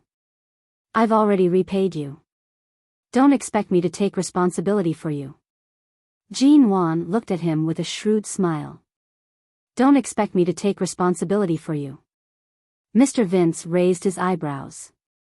This woman was really not easy to fool. He thought he could get some benefits from the injury, but in the blink of an eye, he owed her nothing. Mr. Vince sighed with a smile. "Forget it. I'm happy to lose to you." He paused and looked around the place where she lived. "After knowing you for so long, I can finally sit in your house for a while. It's really a good reward for me. Let alone a fruit knife, even if you really want me to break my arm, I'll be happy. You're already in your 30s. Can you speak properly? Don't act like a teenager who doesn't know what's good for him. If you really break your arm, I won't take responsibility, so don't stand up for me in the future. I know some self-defense skills. That kind of drunken lunatic can't hurt me." Jean Wan twisted her wrist and fist. "Didn't you see Fong Ling by my side when you were in England? She taught me some. I'm very good. At that time, I saw that man pull you and almost pull you into his arms. I rushed over in a moment of desperation and didn't let you show your skills. It seems that it's my fault. Mr. Vince raised his eyebrows. Jean Wan coughed. Forget it. It's all in the past. Since the injury is not serious, and it's all bandaged now, how will you go back? You can't drive like this, right? Shall I send you? Or call your secretary to pick you up? Mr. Vince raised his hand and moved his arm. It's all right. I can drive back myself. Jean Wan didn't say more and tactfully asked him to leave. Neither of them were children. A grown man shouldn't stay in her house for too long. He certainly understood that. Chapter 488. Jean Wan had indeed planned to move when she first returned to the country, but she had been too busy. Tonight's incident had indeed given her a wake-up call. Firstly, this place was far from the company. Secondly, the property management and security were not good enough. Anyone could sneak into the neighborhood. At that time, the drunkard had made such a big commotion that the security guards took a long time to come over. Coupled with the blackout, this was indeed not a good place to live. I'll consider moving. There are many good places near the company. I'll take some time to choose one. You can keep your apartment. Why keep it? It's just left there. You might as well pick a place to live. How could Jean Wan not know that the so-called apartment was just bait for Mr. Vince? He had been waiting for her to take the bait. If she really moved into his apartment for convenience, it would be more convenient for him to go to her place in the future. For such an overly shrewd man, it was just like how he clearly could have avoided the knife in other ways, but he had still suffered such a stab. When a man really wanted a woman, his thoughts were actually deeper than those in those dramas and novels. We'll talk about this later. Mr. Vince, you should go. Jean Wan smiled and asked him to leave again. Mr. Vince raised his eyebrows. I suddenly regret having dinner downstairs. Otherwise, I could have stayed for a while longer with the excuse of staying for dinner. Jean Wan turned to the door with a smile, opened it, and then turned to look at him. For my reputation and for your gentlemanly demeanor, Mr. Vince, please don't make things difficult for each other. I won't see you out. Mr. Vince was also a tactful person. Earlier, he had already stood up and did not sit down again. Seeing Jean Wan's attitude, he walked to the door and turned to look at her. You said before that you'd treat me to dinner when you have time. Don't forget it. Jean Wan nodded. Okay.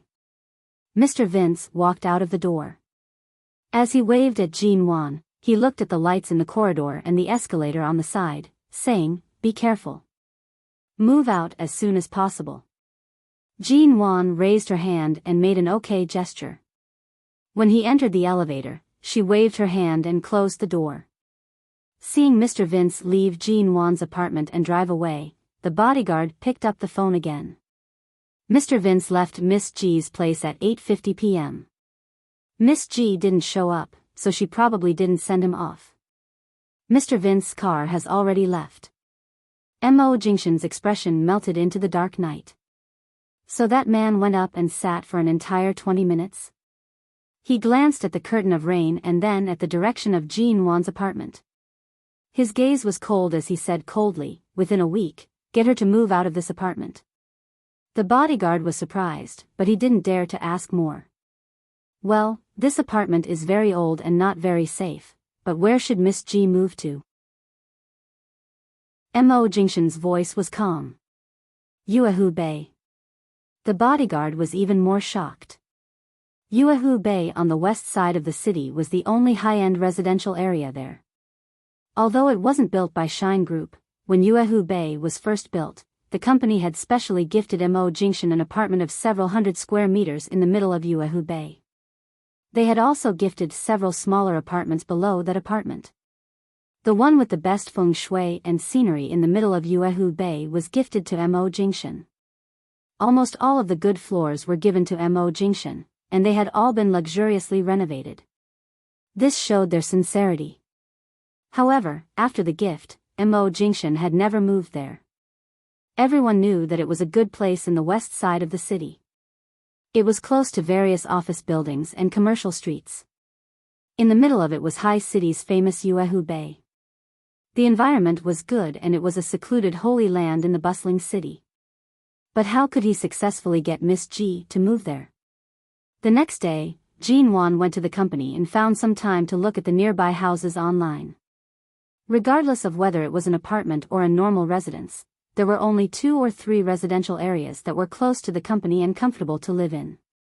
However, the strange thing was that there were almost no houses that satisfied her satisfaction. Her first choice was Yuehu Bay, but it was said that Yuehu Bay was not only expensive, but many of the particularly good apartments had already been sold. The remaining empty apartments and residences could barely see the lake in the area. The second choice was the other 2 residential areas near Yuehu Bay, namely Jinmei International and Kyuli Residence. The better ones were the nearby European-style villas. She lived alone, and a villa was too exaggerated. There weren't many beautiful sceneries in the west side of the city. The only one was Yuehu Bay, which had the best reputation and was the most expensive. However, no matter how she looked, she couldn't find a place she liked. She didn't know why the apartments in the middle had been sold at a price of 70 to 80 million yuan. Although there were many rich people in High City, they wouldn't all gather in the west side of the city. There were clearly more rich people in the south, north, and east side of the city. Xiao Ba saw that she was looking at houses and came over to ask, "Boss, are you moving?" Aya, are you looking at Yuehu Bay?" Xiao Ba suddenly pointed downstairs. "I just saw Yuehu Bay's property management holding an event downstairs. They said that the owner of the best building in the middle asked the property management to sell it because he has been abroad for a long time. Do you want to go take a look?" "Which is the best building?" Jean Wan opened the overall map of Yuehu Bay. After looking around, she decided on the 3 buildings between A1 and A3. "If it's one of these 3 buildings, I'll go take a look. Otherwise, there's no need. It really seems to start with the letter A. Anyway, there's nothing to do now. It's fine if you go downstairs and take a look." It was indeed time to move. Hearing this, Jean Wan got up and looked out the window. Xiao Ba came over and pointed in a direction not far away. Sure enough, she saw Yuehu Bay's people holding an event there. She went downstairs, picked up the flyer sent by the property management, and looked at it. Then she walked over and asked in confusion, "Can the upper 5 floors of Yuehu Bay's A1 be sold?" "Yes, the owner of these 5 floors has been abroad for a long time. There's no use for the houses in the country, so they asked us to sell them on their behalf." This building happened to be in the center of the lake view that Jean Wan particularly liked. She liked to live by the water, whether by the sea or by the lake. The scenery was good, the air was good, and it was close to the company. She heard that the property management here was also very good and safe. Chapter 489. He had heard from others that the apartments in Yuehu Bay were very difficult to buy. Even the few apartments with average scenery were very difficult to buy, and one had to go through all kinds of checkpoints and procedures to buy one. But it only took Jean Wan less than 2 days to complete the real estate transfer procedures. The next night, the house belonged to her. She bought the one below the top floor of Block A1. It was 150 square meters, enough for her to live in. More importantly, the view was as good as the top floor, and the wide balcony faced the center of Yuehu Lake. Jean Wan waited until the weekend to hire a moving company to help her move. Xiao Ba and several of her colleagues also came to help her pack up. Mr. Vince had been abroad on a business trip for 2 days and had not returned. When Jean Wan's apartment was moved, Mr. Vince finally returned. There was nothing he could do to help. "It's actually Yuehu Bay?" On the phone, Mr. Vince had just gotten off the plane. He called Jean Wan from the airport and learned that she had moved to Yuehu Bay on the west side of the city. On the one hand, he was very confident about the security there, and on the other hand, he was depressed that he did not buy the apartment in Yuehu Bay. He had bought almost all of the apartments and residential buildings around the MN Group except for the one in Yuehu Bay. When he wanted to buy it, he learned that several of the best apartments in the center of the lake had been sold. He knew that with Jean Wan's character, she would definitely choose the best location with the best view of the lake. She would not choose any other location, so he gave up on Yuehu Bay, a place with good feng shui. He did not expect that she would move there. Yes, I've moved here. That's right, I've already moved here. The place I used to live in is already empty. The property management and security here are not bad, much better than the place I used to live in. As expected, all of you were right to advise me to move. Thankfully, I've moved here. Otherwise, who knows what else would have happened in that small district. I often work overtime now, and there are quite a number of people stalking my company at night. It's indeed quite dangerous if I don't move to a safer district. Jean Wan was currently in her new home. As she spoke to Mr. Vince on the phone, she pushed open the floor-to-ceiling windows and stepped onto the balcony. Under the summer breeze, she admired the most beautiful view of the Moon Lake in the West District. Her lips curved into a smile. This scenery is really good. Mr. Vince sighed with a smile. He couldn't tell if it was fate or if she was deliberately avoiding him. He had thought that she would live near the company, but in the end, she chose Yuehu Bay. The scenery there is really good, and it's also a treasure land in the western part of the city. It's good that you live comfortably there.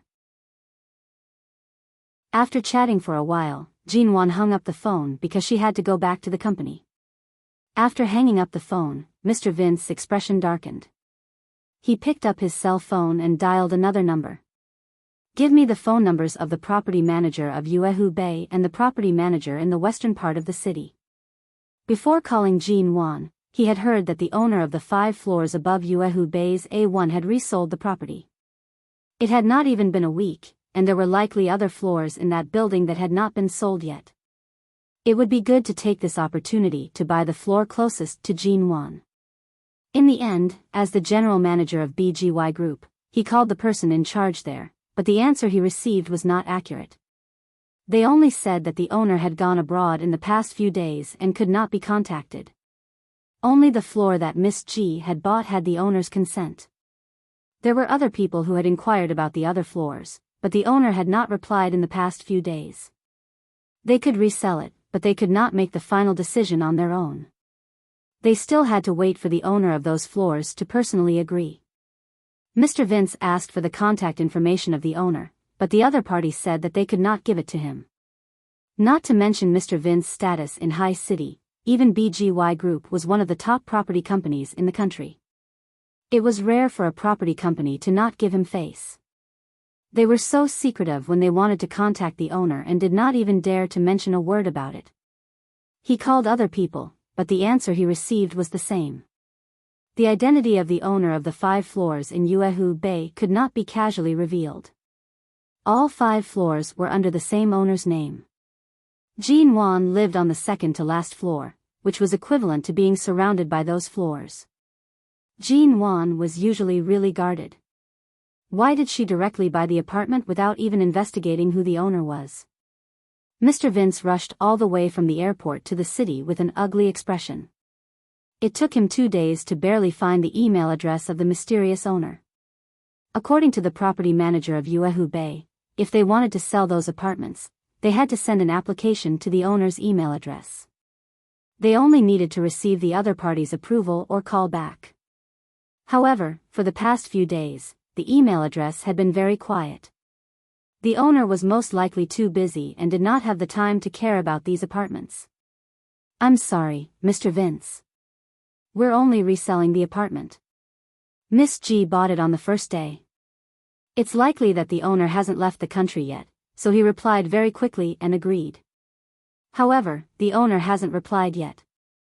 There's really nothing we can do, Mr. Vince took the email address given to him by the property manager and returned home to personally fill in the application. He explained the entire process in the email and then sent the information that would allow him to purchase the apartment in full. That night, the mysterious owner finally received a reply from his email address. BGY Vince, hello, I personally apply to purchase the apartment in Uehu Bay, Block A1, under your name. All the letters and information have been sent. I can purchase the apartment in full in one go. I can increase the price as appropriate. Please agree. Mysterious owner, disagree. BGY Vince, hello, I'm purchasing the apartment in Uehu Bay under your name in the name of High Cities BGY Group. All the letters and information have been sent. I can purchase the remaining 4 floors. The price is negotiable. Please agree. Mysterious owner, disagree. BGY Vince, the price is negotiable. You can state the price you want. You'll be leaving the country for a long time. There's no need for you to keep the apartment in High City. Since you've already sold one, why don't you sell the remaining floors to our company or purchase them under my name? The mysterious owner did not reply. BGY Vince, I'll double the price. Mysterious owner, disagree. At this moment, the night breeze was gentle. Jean Wan sat on the balcony of her new home, leisurely drinking the lemonade she made herself and looking at the lake scenery at night. She was completely unaware that 2 men had started an email war because of her new home.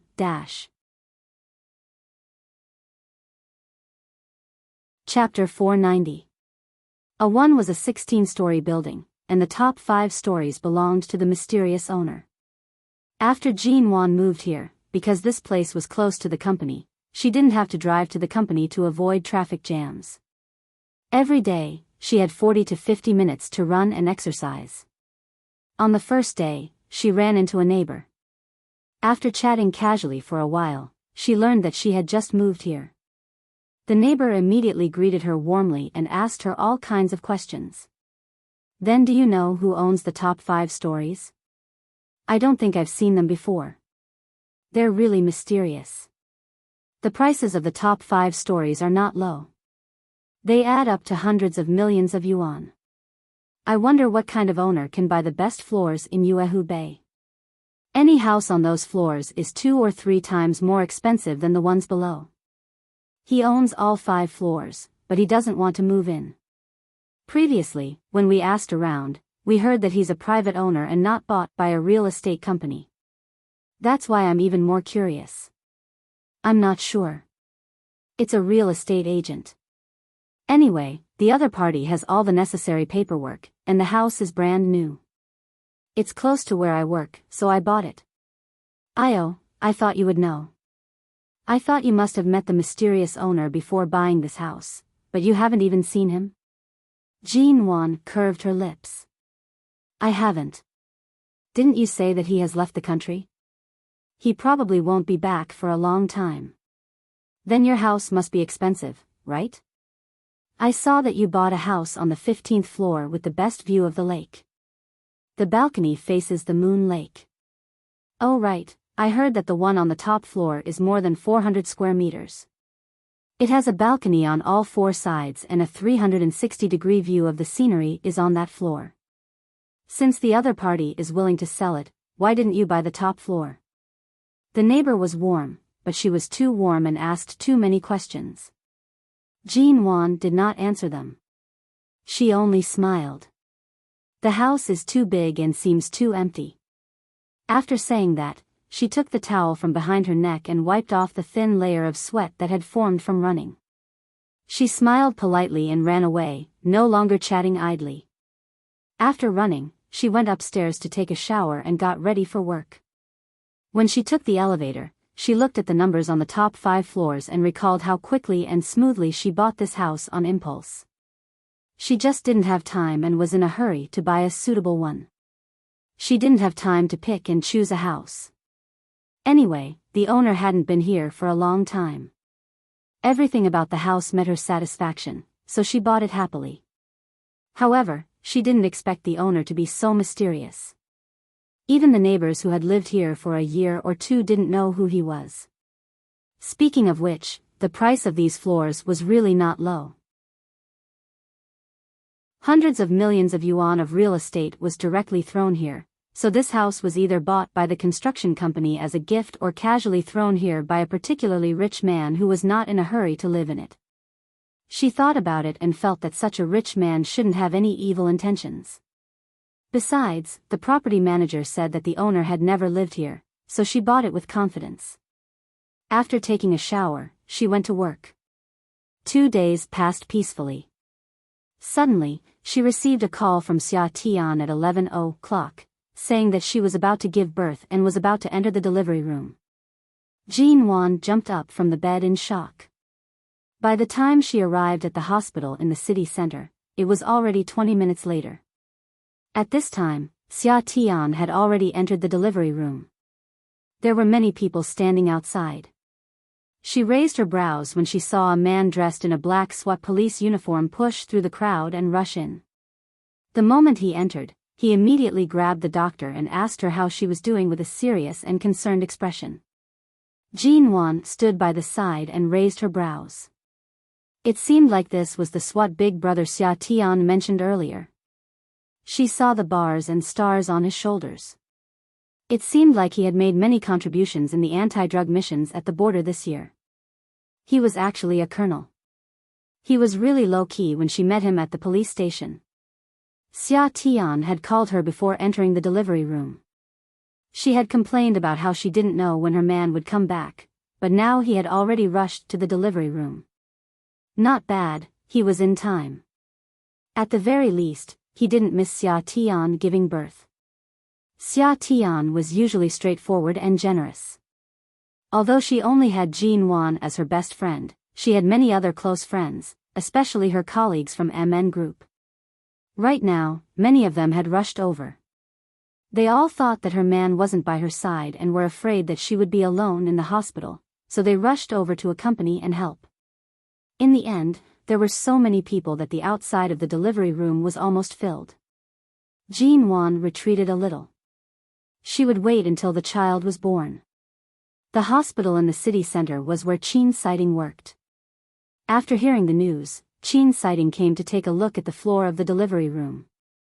Jean Wan had just retreated to the middle of the corridor when Qin Sighting arrived. The air conditioning in the corridor was slightly cold. He wore a thin windbreaker and a white coat. He had just finished a surgery and rushed over. Jean Wan? Qin Sighting immediately saw Jean Wan, who was standing outside the crowd. Dr. Qin. Jean Wan saw Qin Sighting, whom she had not seen for many years, and smiled at him. This is the delivery room. Why are you here? Miss Xia is your friend. In the past few years, she has often come to the hospital and can be considered a very close friend of mine. I heard that she is about to give birth, so I came to take a look. Qin Sighting placed one hand in the pocket of his white coat. Seeing that there were too many people in the delivery room, he did not approach. He only looked at Jean Wan. I haven't seen you for 3 years. You look good. Jean Wan, it's okay. No matter how one lives alone, one can always be happy. No matter how hard it is, at least the benefits are proportional to the effort. Qin Sighting lightly curved his lips. That's good. Men usually did not talk too much about relationships with women, nor would they gossip too much about other people's relationships. However, seeing that Jean Wan seemed to be very happy living alone, he thought for a moment and did not tell her about Imo Jingshan's completely different state in the past few years. Chapter 491. They didn't talk much. Jean Wan didn't even ask about Shi Nianj. After all, she didn't even have a good relationship with him. How could she be qualified to care about someone else's relationship? However, she could tell from Xiao Lui that Xiao Lui's attempt to snatch Shi Nianj had failed. Xia Tian gave birth to a son. Jean Wan did not sleep for the entire night and busied herself. She only sat in the maternity ward when the sun rose. She teased the little fellow who had already opened his eyes while listening to Xia Tian flirting with her little brother SWAT officer. You only came back after I was pregnant for so long. I thought you were going to abandon us. You still know to come back. Why don't you just shed blood for your motherland and stay at the border for the rest of your life? Why did you come back? I submitted an application to the higher-ups. I won't be leaving for a few months. Who cares if you leave or not? Xia Tian rolled her eyes and then turned to look at the little baby on the small bed not far away. She said with disdain, who does this child look like? Why is he so wrinkled and ugly? The nurse who had just walked in chuckled. Newborn babies are all like this. You'll know who he looks like in a few days. This child's father is tall and handsome, and his mother is beautiful. He's definitely a good-looking baby. Hearing this, Xia Tian happily pulled back her attention to glare at her little brother. Jin Wan saw that the little baby only opened his eyes for a while before falling asleep again, so she didn't continue to be a third wheel. She got up and was about to go out. Hey, where are you going? Xia Tian asked. Jin Wan glanced at her. Absence makes the heart grow fonder. You've just gotten your marriage certificate and have been separated for several months. If I don't go, am I supposed to sit here and eat your dog food? Xia Tian immediately winked at her. Didn't you and Mo Jingshan feed me enough dog food? This is called an eye for an eye. You have to eat it even if you don't want to. Jin Wan, she directly pulled the door open and left without looking back. When she came back with some tonics in the afternoon, Xia Tian remembered to introduce her. Well, Jin Wan is my best friend. When you interrogated me at the police station, it was she who stood up for me. I've mentioned her to you many times. There's no need to introduce her. As she spoke, she pointed at the handsome policeman beside her. This is my child's father, Ling Jichen. Jin Wan and the policeman politely nodded at each other. If it weren't for the fact that she really wanted to see Xia Tian's baby, she wouldn't have continued to sit here and eat dog food. She had thought that the two of them would have finished talking in the morning, but in the afternoon, she heard Xia Tian lying on the bed moaning and complaining, let me tell you, I'm the only one who can't get the credit for running to the border. If I cry and make you come back every day, you won't get the credit. Then you'll be kicked out of the army and have to go home to inherit the family business, counting bills every day until you die of exhaustion. The policeman nodded thoughtfully. Indeed, without a daughter-in-law as generous as you, I would have to obediently go home to inherit the family business. Just thinking about it makes me feel miserable. All right, I'll give you the credit. Xia Tian snorted again. Jin Wan's scalp turned numb from the dog food. Hey, by the way, Nuan, I heard from Xiao Ba that you moved. What happened? Did someone really follow you where you lived previously? Xia Tian suddenly looked at Jin Wan. No, it's just that I met a drunkard on my way back. Considering that the environment where I lived previously wasn't very safe, I moved away. Jin Wan gently touched the little baby's hand as she answered. Aya, that won't do. It's not safe for you to live alone. Feng Ling doesn't have time to accompany you right now, does she?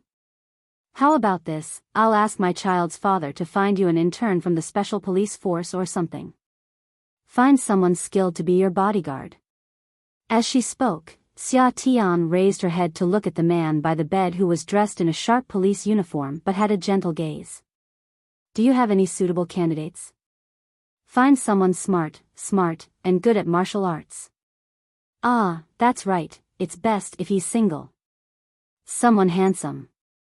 Jin Wan, this week, Jin Wan found that someone seemed to have moved into Yuehu Bay again. There were several cars transporting new furniture in the residential area that was usually off-limits to cars. At the same time, she found that the furniture seemed to have been moved into A1 building. Many of the neighbors whispered that they had inquired about it and found that the furniture was to be sent to the top floor of the 16th floor. The top floor? Was it the one above her, that apartment of more than 400 square meters? It was strange. A few days ago, Mr. Vince had told her to pay attention to her safety when she returned home. After all, the 5 floors closest to her were empty, and she was the only one living there. He also said that he had tried to contact the mysterious owner of these 5 floors in the name of his company, wanting to purchase the best units in these few floors of Uehu Bay, but was rejected. After that, he had not been able to contact the mysterious owner. He also said that he did not know the identity of the mysterious owner, and that she had to be careful at all times.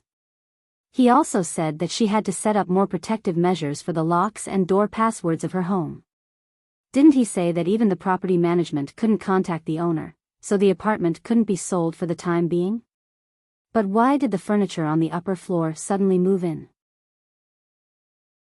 These 5 floors seemed to have been luxuriously renovated when they were built, and all the materials used were top-notch. Apart from the furniture, electrical appliances, and daily necessities, everything else was well renovated and didn't need to be refurbished. That was why she could move in so quickly. So the 16th floor, the apartment was sold? Someone was going to move in? "Miss, please make way." 2 workers who were moving a wine cabinet passed by. As Jean Wan was standing in the middle of the apartment's main entrance, they had to ask her to make way. Jean Wan hurriedly turned to the side to make way for the 2 workers. She then turned to look at the wine cabinet the 2 workers were moving. Earlier, she saw the workers moving the various tables and chairs in the study. Now, they were moving the wine cabinet. The colors were all black, white, gray, or dark blue. These colors, so the new tenant on the 16th floor was a man? Jean Wan got off work early today and wasn't in a hurry to go upstairs. She simply sat on the bench by the lawn and watched the workers move things. Bed, sofa, coffee table, cupboard, moving around. She didn't see anything like a crib or a child's bed.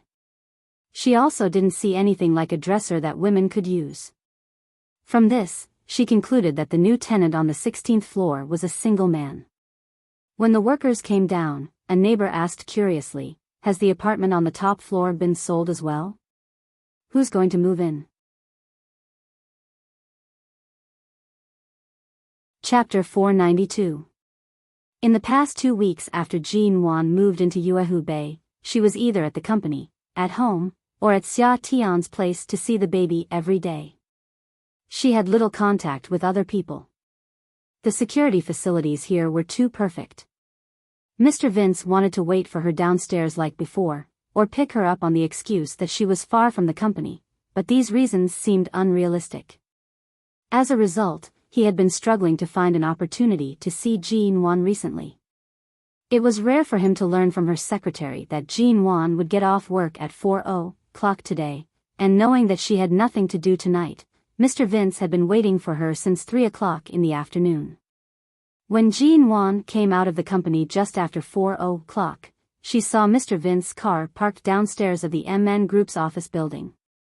The man got out of the car and had been waiting for her for a long time. "Where are you going? Shall I give you a ride?"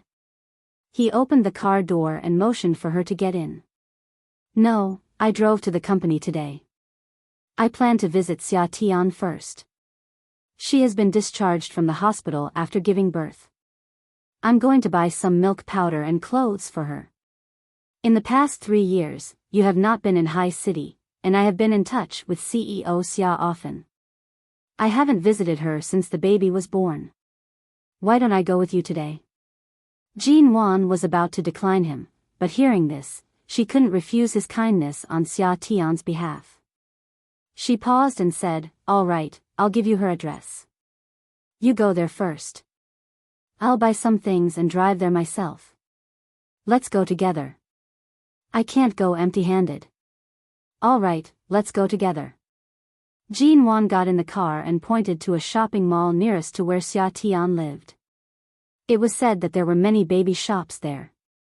Mr. Vince accompanied her to a baby store to buy several cans of imported milk powder, baby clothes, and various toys. He also bought some nutrition products for Xia Tian. She thought there wouldn't be a lot, but there were still a lot of big and small bags. She didn't want Mr. Vince to help her, but she had no choice but to let him carry 2 big bags back to the car. When the two of them walked out of the nursery shop, it was already late at night. It was really inconvenient to drive the car that was parked across the road here, so the two of them carried a pile of baby products across the road. Jean Wan was all smiles as she looked at the baby clothes in the bags. It turned out that a child's clothes could be so small. Let alone visiting a child, just a small piece of clothing was enough to melt a person's heart. In the traffic, a black Bugatti was hidden among the many cars, and the headlights were dazzling. The man in the car watched Jean Wan cross the road with a pile of baby clothes in her arms and watched her softly follow Mr. Vince to the parking lot across the road with a smile in her eyes. Shenmu, who was driving, also caught a glimpse of Jean Wan. He immediately had a bad feeling and looked at the rearview mirror, only to see that his CEO Mo's eyes, which were usually indifferent, were deep and dangerous. It was not difficult to guess why CEO Mo's expression was so cold at this moment. It was rare for him to have a dinner party in the West City district, but he saw such a scene on the road. Even Shenmu couldn't help but sigh, not to mention CEO Mo Miss G and Mr. Vince came out together with so many baby clothes, talking and laughing, looking a little warm and sweet, like a loving couple who had been married for a long time. After all, they had been divorced for more than 3 years. If Jean Wan and Mr. Vince really had feelings for each other, it was not completely unreasonable. After all, Mr. Vince had never hidden his pursuit of Jean Wan, and because of BGY Group, Mr. Vince's status in High City was not weak. Among Jean Wan's many pursuers, his appearance and identity were barely acceptable, his aura would not be easily suppressed by Jean Wan's limelight and momentum, and his patience was definitely the best. Most of the other pursuers were given the cold shoulder by Jean Wan and gave up. Only this one person persisted, just like before. Mr. Vince sent Jean Wan downstairs to Xia Tian's home, but remembering that Xia Tian was still in confinement, and according to the old people, men were not allowed to visit her at will, Mr. Vince only sent her here, helped her carry all the things into the elevator, and didn't go in again. Jean Wan went to visit Xia Tian, but because the child was sleeping, she didn't want to disturb the child, so she left in less than half an hour. When she came out, she saw Mr. Vince was still waiting for her in the car, so she naturally took his car back to Yuehu Bay. When she arrived at Yuehu Bay, Jean Wan suddenly received a phone call. She picked up the phone, nodded politely to Mr. Vince, and hurriedly got out of the car. Without saying a word, she walked into the community of Yuehu Bay while talking on the phone. Mr. Vince looked outside for a while, then glanced at the other houses in Yuehu Bay that were further away from the lake view. He was considering whether he should settle for the next best thing and buy another house here, at least to shorten the distance. Jean Wan had already walked far away. He opened the door and got out of the car. Before he called the person in charge of the real estate here, he suddenly saw a luxurious but low-key black Bugatti parked beside him, just separating him from the main gate of Yuehu Bay. The door of the driver's seat opened, and Shenmu got out of the car. As soon as his eyes met Mr. Vince's expression changed slightly. There was no need for him to say anything more. Based on the fact that BGY, a real estate company, and his private investigation skills were unable to identify the owner of the property, he was certain that the other party must have an extraordinary background. He had even suspected that this had something to do with Mo Jingshan. But now, seeing this black Bugatti and Shenmu getting out of the car, he instantly understood everything. Mr. Vince, what a coincidence to meet you here. Shenmu smiled. What's wrong? Did you chase Miss G all the way here? Mr. Vince's thoughts paused for a moment. He looked past Shenmu, who was smiling like a fox, to the car behind him. He glanced at the back window of the car and said calmly and indifferently, "It is indeed a coincidence. It seems that my guess is right. I'm afraid the owner I've been unable to contact is CEO Mo himself?" Shenmu smiled. We've all been in the business world for a long time. There's no need to explain everything. Mr. Vince has always been shrewd and difficult to grasp. When it comes to relationships, I advise you not to touch anyone you shouldn't touch. Chapter 493. When Jean Wan first went to England, although she said that she had let go of him and that everything was over, she would often stare blankly alone. It wasn't easy for her to finally get over that stage and completely dig the 3 words Mo Jingshan out of her life. She lived a different life. He was happy that she returned to High City, but on the other hand, he was worried. He wasn't sure what Mo Jingshan planned to do with her. And now, it seemed that Mo Jingshan never intended to let go of her. Although Yuehu Bay is a good place, the west side of the city is still remote. I never expected that CEO Mo would deign to come here. Mr. Vince's eyes were still fixed on the car window as he spoke. Shenmu put one hand in his trouser pocket and chuckled. Mr. Vince, I never expected that you would even dare to chase CEO Mo's ex-wife. You've been chasing her for 3 years, but you still haven't succeeded. What's the point of waiting silently like this? Miss G moved here not only for her own safety, but also to guard against you, right? Shenmu could stay by Mo Jingshan's side for so long not only because he was good at dealing with people, but also because he knew what he should say and what he shouldn't say. He was especially good at grasping people's hearts, just like this shrewd Mr. Vince. He knew him very well. Mr. Vince sneered. I don't know who she's guarding against, but I believe your CEO Mo must know better than me.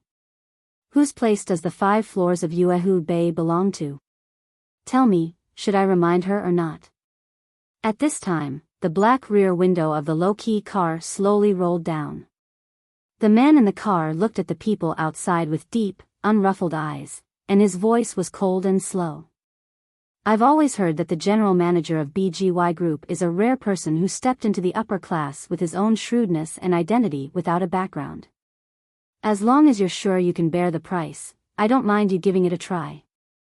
Mr. Vince sneered. CEO Mo, you've been in the business world for so long.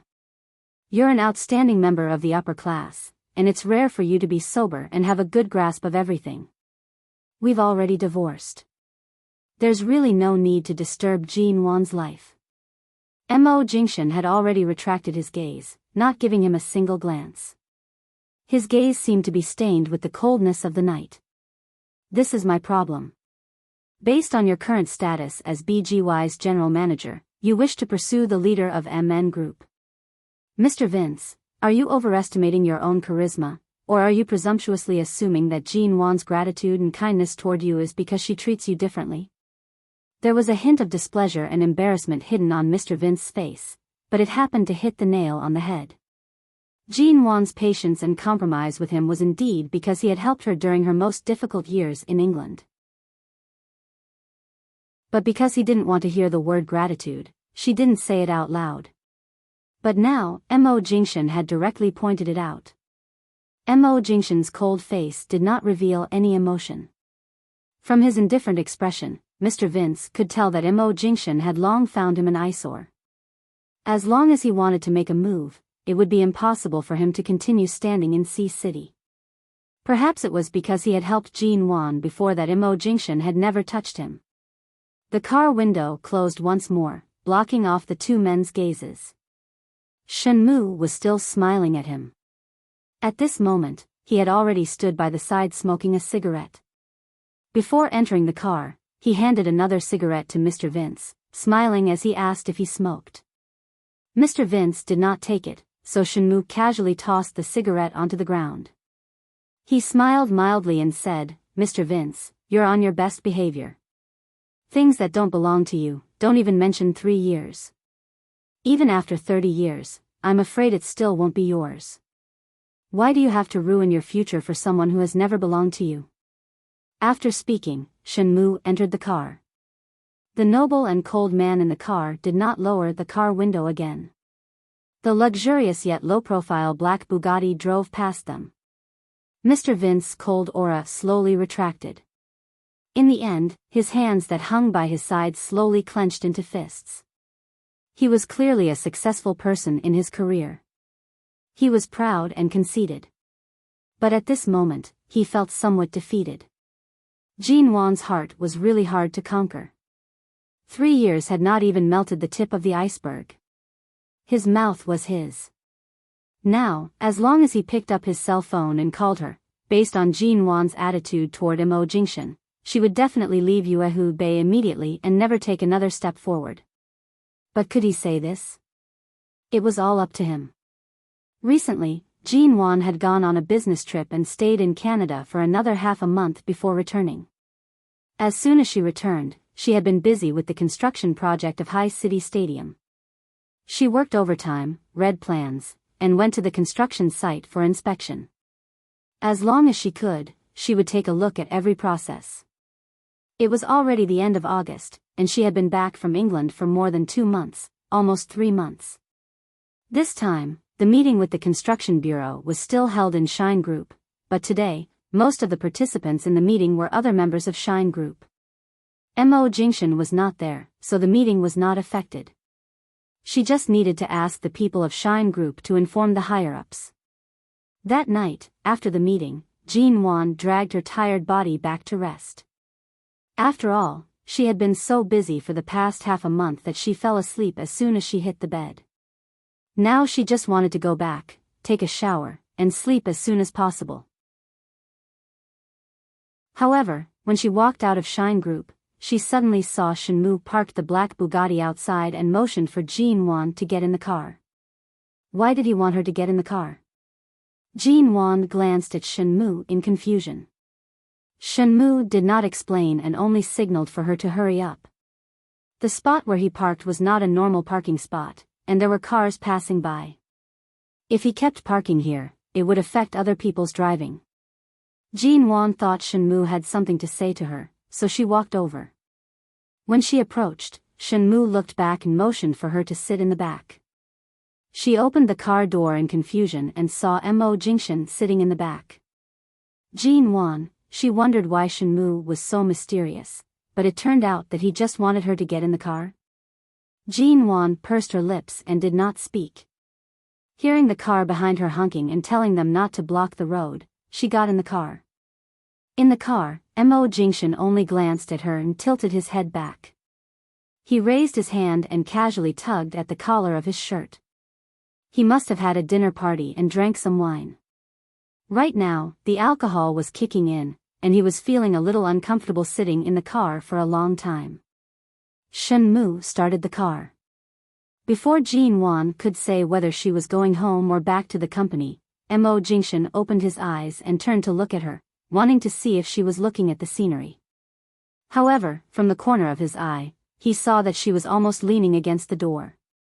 The space in the back seat was not small, but she had forcibly widened the distance between them by about 1.5 meters.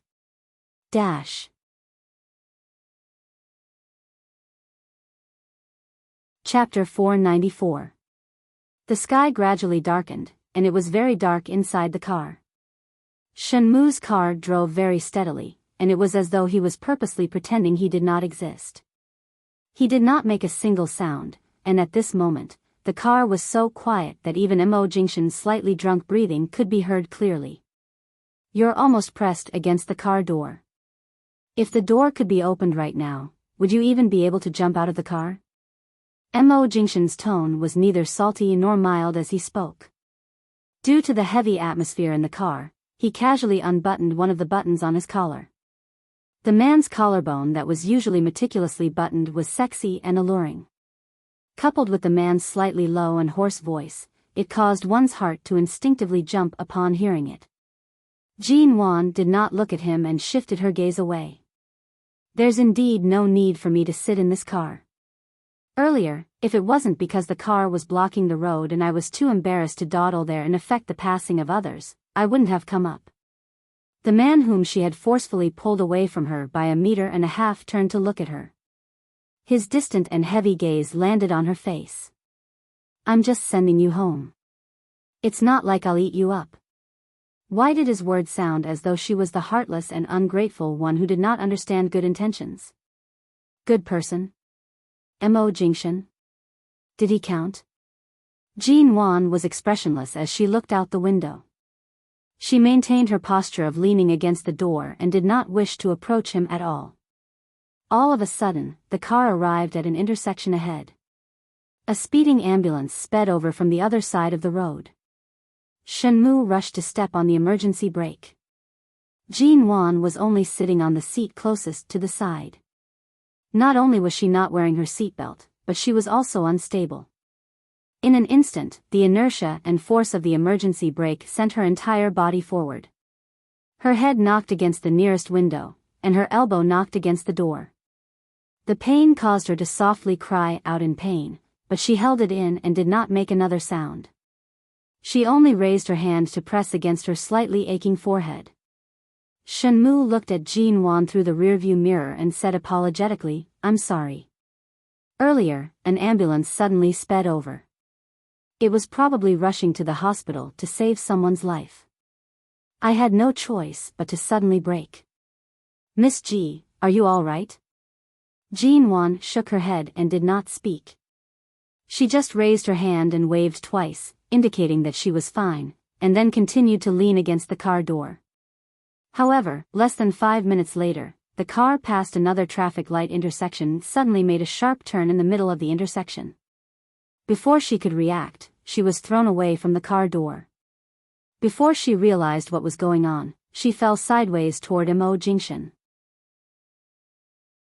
She had just realized this and was about to dodge, but she couldn't bear the inertia of the sudden turn. She couldn't control her body at all and instantly fell sideways on the man's lap. Her head also hit hard against his lower abdomen uncontrollably. The area below her head was currently pressed against Jean Wan. She didn't have the time to ask Shenmue why he suddenly made a sharp turn, nor was she in a rush to ask why he was driving the car as though it was drifting in the city. Jean Wan quickly sat up and moved away from the man's lap. She then raised her hand to push back the messy hair on his lap and sat stiffly in her seat. Mo Junction's gaze was deep as he looked at the woman beside him who had an awkward expression but was unwilling to speak. After she had tidied up her hair, he saw that it was only shoulder length. Just as Jean Wan was about to continue leaning against the door, he abruptly raised his hand to hold her wrist and pulled her back. Jean Wan almost fell into his embrace again. She rushed to steady herself and leaned against the door. At the same time, she stared in shock at the man beside her with his deep gaze. "What are you doing?" As she spoke, she subconsciously wanted to move to the side. However, her arm was instantly held tightly by him.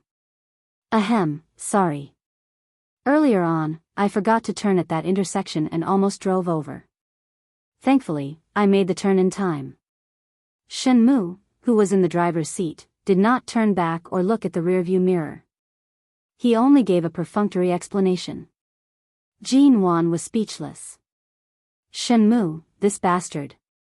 Although he didn't brake on purpose earlier, the turn earlier was definitely intentional. Jean Wan moved to withdraw her hand from Mo Junction's palm. However, the man turned around by her side and pressed his long arm against her shoulder, trapping her between the leather car seat and his body. When Jean Wan's cold gaze landed on him, his black eyes narrowed and he wrapped his arm around her shoulder, trapping her in his embrace. Finally, he saw the coldness in Jean Wan's eyes turn into shock and resistance. However, all her struggles were easily suppressed by him. Instead, the two of them moved even closer to each other. She was almost pressed against the seat by him, unable to move at all. "Mo Junction, what are you doing?" In the darkness of the car, Jean Wan's complexion turned slightly pale due to his forceful approach. The man placed one hand on the back of the seat behind her and held her with the other, trapping her in his cool breath. He lowered his eyes and looked at her unhappy face from such a close distance. Her slender and soft body kept struggling in his embrace. His gaze was dark and heavy as he said, "Get out of the car." She could clearly feel that these two words were not meant for her. He was asking Shenmue to get out of the car. Jean Wan stared at him in disbelief. "Mo Junction. What do you mean?" However, Shenmue had already parked the car by the side of the road in a timely manner. Then, he quickly disappeared from the car. The moment the driver's door was slammed shut with a pang, Jean Wan's heart leaped to her throat. It was one feeling to have a third person in the car, but it was definitely another feeling when it was only her and Mo Jingshan in the car. Don't move. If you move again, I can't guarantee what will happen in this car. The man's voice was low and warm. He looked into her eyes and suddenly chuckled, but his voice was low. You know, I drank tonight. Jean Wan froze and stared in disbelief at the man who openly expressed his intention to commit violence while drunk. Her heart felt stifled. So, just because he smelled of alcohol, he wanted to take the opportunity to act crazily? Jean Wan immediately sneered mockingly. For so long, she had thought that she could be tactful and maintain a proper distance with him, but she did not expect that one day, Mo Jingshan could also be so shameless to this extent.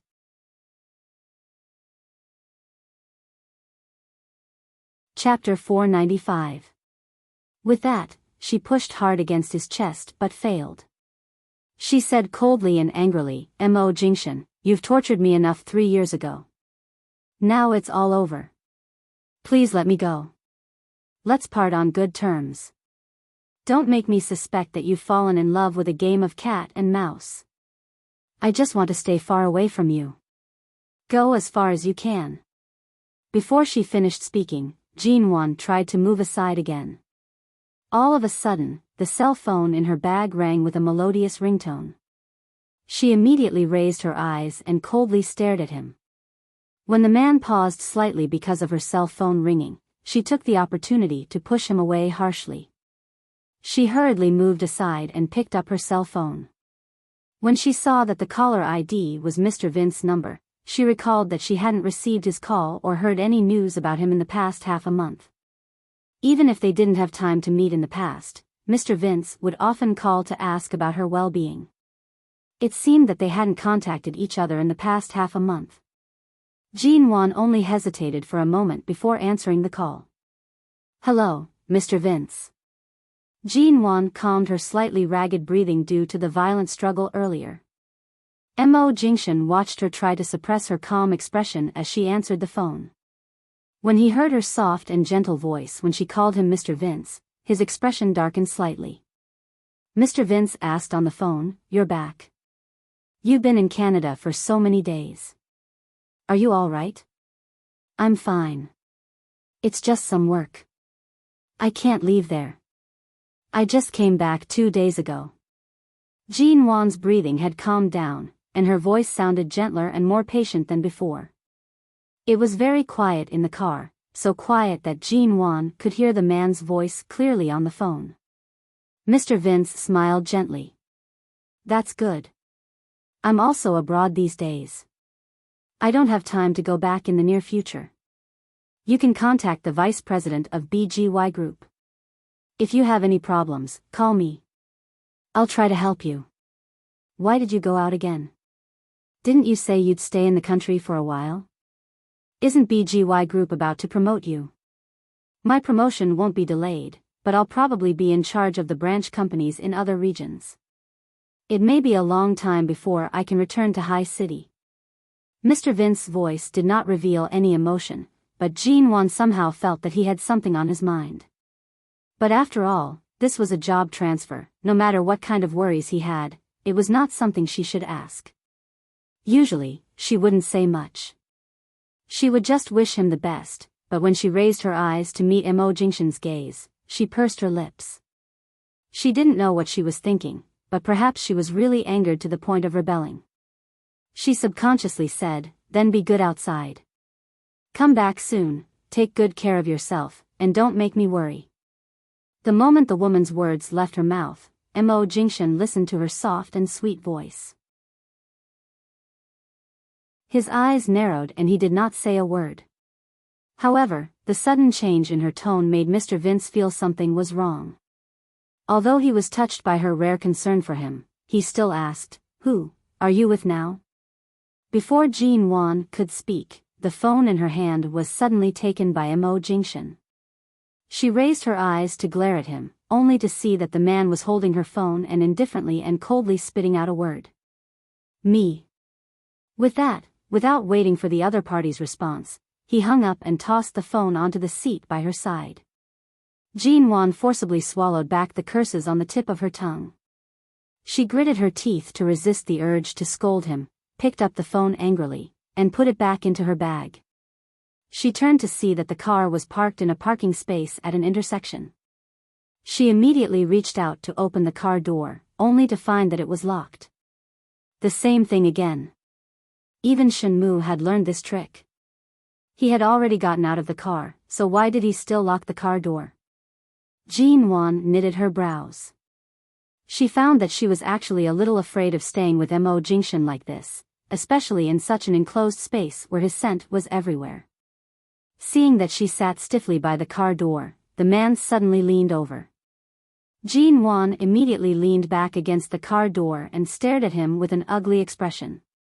Mo Jingshan, you didn't drink much at all. Don't act recklessly just because you're tipsy. Although I don't know what your purpose is, I know that you're very sober. Mo Jingshan was unmoved. He just leaned close to her, their breaths entwined, but he did not restrain her. But in fact, it was the same whether he held her down or not, because she could not get out of the car. His eyes were deep and heavy, but hers were cold and full of resistance. Remove Vince from your relationships. If I see you have any contact with him again, he can forget about taking a step into high city in this life. The man coldly spat out these words and then released her under Jinwan's stunned gaze. It was clear that his headache these days was real. He sat back in his seat, pressed his slender fingers between his brows, and did not say another word. Jinwan stiffly leaned against the car door for a long time before she gradually returned to herself. Was it you who prevented Mr. Vince from returning to High City for the time being? No, for the sake of him helping you through several difficulties, I won't touch him. Mo Jingshan put down his hand that was originally pressed against his brows and turned to look at her guarded eyes. But if you continue to maintain an ambiguous relationship with him, I can't guarantee that I won't be able to control my hand. After confirming that he was not despicable enough to touch Mr. Vince, Jinwan's heart finally calmed down a little. But what did this mean? A threat? She coldly looked at him. Isn't Shine Group very busy? But why do I see that you're so free that you even care about your ex-wife's love life? We divorced a long time ago, didn't we? Emotionally, we broke up, and legally, we have no relationship. Why do you care if I have an ambiguous relationship with Mr. Vince or some other guy? As she spoke, Jinwan's face turned a little pale. At this time, Shenmue opened the car door and returned to the car. The moment the door was opened, the lights in the car automatically turned on, clearly illuminating Jinwan's pale face. Mo Jingshan glanced at her and then glanced at her, seemingly inadvertently covering her stomach with her hand. He glanced at the time and asked in a low voice, "Didn't you have lunch?" Jinwan was too lazy to talk to him. Seeing that she had been discovered, she no longer hid. She covered her stomach with her hand and gently rubbed it, not speaking or responding to his words.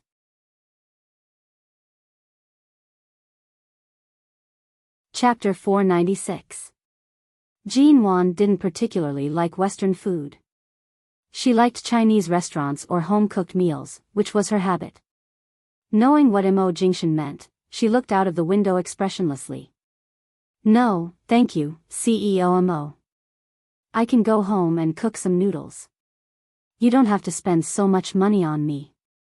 She paused and then said, "Of course, it doesn't seem necessary for me to treat you to dinner, so please let me get out of the car and let me go home by myself." She changed the way she addressed him to CEO Mo again. Shenmue pretended not to hear anything. The car had almost reached a good restaurant nearby, and he slowed down the car. Jinwan's attitude didn't soften at all. She was even colder than when she got in the car. Mo Jingshan didn't seem to want to force her. He said indifferently, "Send her back." "Oh, okay." Shenmue continued to speed up the car. As he drove the car in the direction of where Jinwan used to live, he deliberately asked, "Miss Ji, are you still living in the previous apartment? I'll just take you there, right?" Jinwan paused. "No, I moved. Now I live close to the company, in the West City." Shenmue immediately turned the car around in time and drove in the direction of the West City. As he drove, he said, "Oh, fortunately I asked. Otherwise, I would have gone in the wrong direction. Where do you live in the West City now? Send me back to the company. It's only a 10-minute walk from the company to home. I'll go back to the company to pick up something." Jin Wan's voice was flat and emotionless. Shenmue hesitated. Seeing in the rearview mirror that Mo Jingshan didn't seem to want to speak, he could only say cooperatively, "Okay." Jin Wan thought it seemed that they didn't know where she had moved. So, the reason why Mo Jingshan knew where she lived was because he already knew it 3 years ago? Previously, in Yuehu Bay, people often asked about the mysterious owner. Because the mysterious owner seemed to have an unusual identity, she once suspected that he might have something to do with Mo Jingshan. Although she didn't know why she had that suspicion, when she saw the various kinds of furniture moved in by the workers, she felt that the style was very similar to that of Aolan International. But now that she thought about it, maybe it was just a coincidence. That kind of simple and elegant black and white decoration and the style of the furniture should be the style that many modern men liked. She was probably thinking too much. Now that she saw that Shenmue seemed to be completely unaware of her new residence, she must have been overthinking. After driving to the west side of the city, Jin Wan saw that they were getting closer and closer to Yuehu Bay. She glanced into the distance and did not stop at Yuehu Bay. It was very quiet in the car. Mo Jingshan was resting with his eyes closed and did not say a word. Shenmue didn't look in the direction of Yuehu Bay either. He drove through the main gate and headed straight for the MN Group's office building.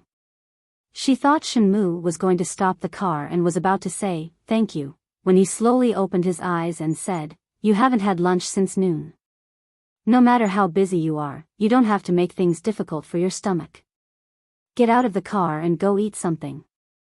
Shenmue was about to stop the car when he opened his eyes and said in a low voice, "You haven't eaten anything since noon." There were some cafes and restaurants around the plaza in front of the office building, as well as some other restaurants. Jin Wan said coldly without raising her eyes, "No need. I'm not hungry." Mo Jingshan's handsome features were still indifferent as if what she saw was just an illusion. His voice was cold and low. "You're not hungry? Then eat with me." Jin Wan turned to glare at him. "CEO Mo, I think you're really drunk. I'm not hungry. I don't want to eat. Why should I eat with you?"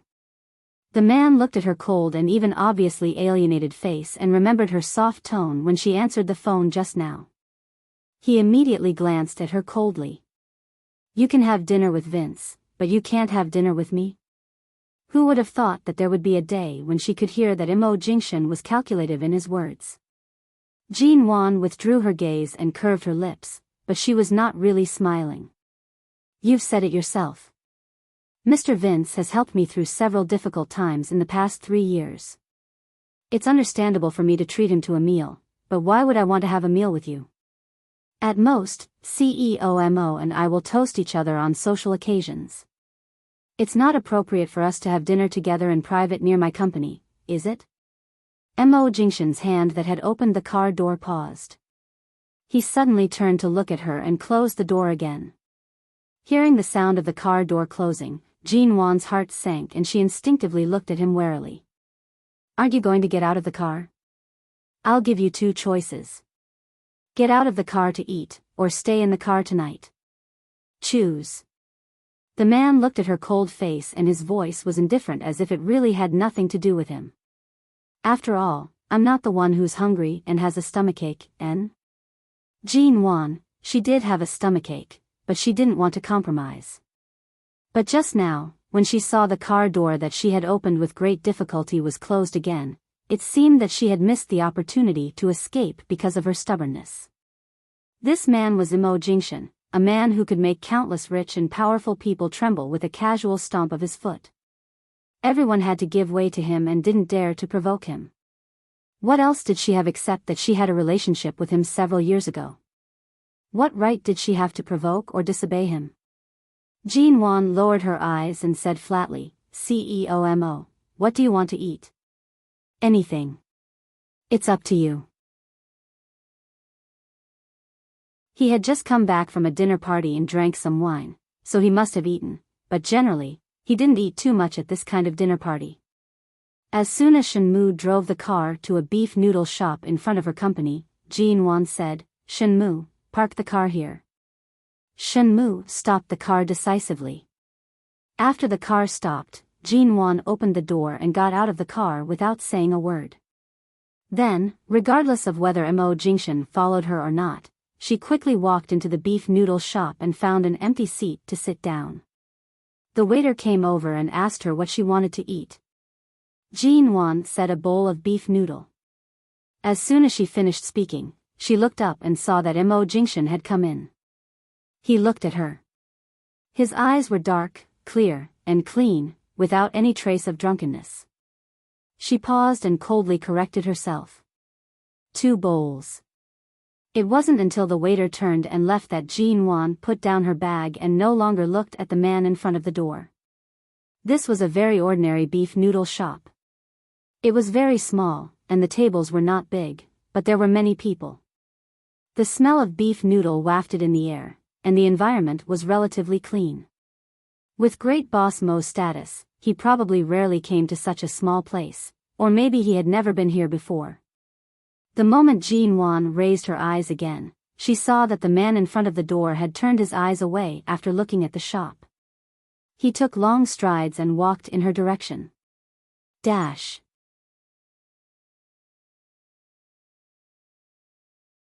Chapter 497. When the man's jade-like figure was standing less than 2 meters away from her, he came over and sat down. Mo Jingshan didn't mind this kind of small restaurant at all. He just sat opposite her. For some reason, Jean Wan felt that the beef noodle restaurant, which had become narrower because of the crowded people, suddenly became particularly quiet, and the man sitting opposite her was particularly clear. A handsome man with clear and perfect facial features appeared in front of her openly just like that. Mo Jingshan. Jean Wan recalled that there was a time when he was really everywhere in her world. As long as she had a little spare time, as long as she slightly let down her guard, he would openly appear in her mind. Later, she gradually got used to the fact that this man had disappeared from her world. She clearly knew that he had completely disappeared from her world. She hadn't even heard of Mo Jingshan's name for a long time before she returned to High City. Before the beef noodle restaurant was served, the waiter came over with a pot of the restaurant's homemade lemonade and poured it into a clean glass. Jean Wan didn't speak. Mo Jingshan put the glass of lemonade in front of her. She moved her eyes forward slightly, took the lemonade, and still didn't speak. When the 2 glasses of lemonade were poured, the waiter turned away.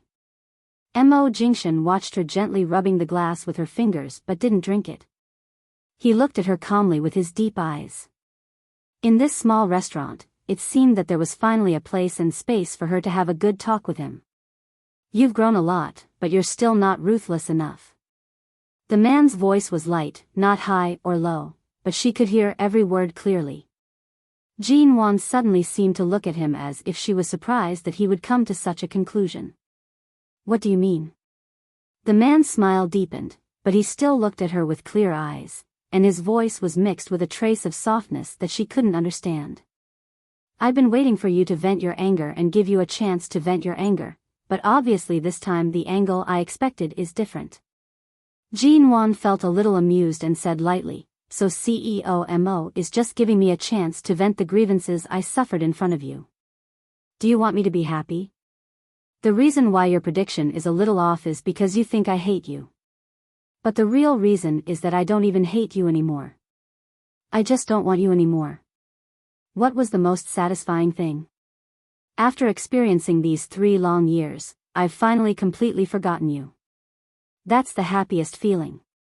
She paused, and the mockery in her eyes became more obvious. "I don't even want to know why you insisted on divorcing me in the first place." The man had just picked up the glass on the table when he paused for a second or two because of her words. He put the glass down again and his voice was light and emotionless. "Really? Jean Wan's cell phone rang again. She took it out of her bag and answered it when she saw it was Xia Tian. Nuanyuan, are you back to the company now? I'm downstairs. That's great. Last time I asked my SWAT boy to find a bodyguard for you, I found a suitable person. I'm at home with the baby, so I asked him to go to the company to find you. He went there in the afternoon and learned that you were not in the company, so he has been waiting for you. Where are you now? I'll ask him to go to see you. You really found me a bodyguard? In fact, it's not necessary. I'm quite safe living there now. Since you've already looked for him, why don't you just leave him here? It's better to have a little more security. After all, you're no longer a nobody, and your net worth is already in the Forbes list. You have to be careful of kidnappers or robbers. I'll feel more at ease if you have a bodyguard with you. Jean Wan chuckled. All right, I'm in the beef noodle shop downstairs. Okay, I'll ask him to go there right away. After hanging up the phone, the waiter happened to bring up 2 bowls of beef noodle that had just been made. Jean Wan took a sip of water unhurriedly and said, "This kind of small shop is clean. CEOMO, I hope you don't mind.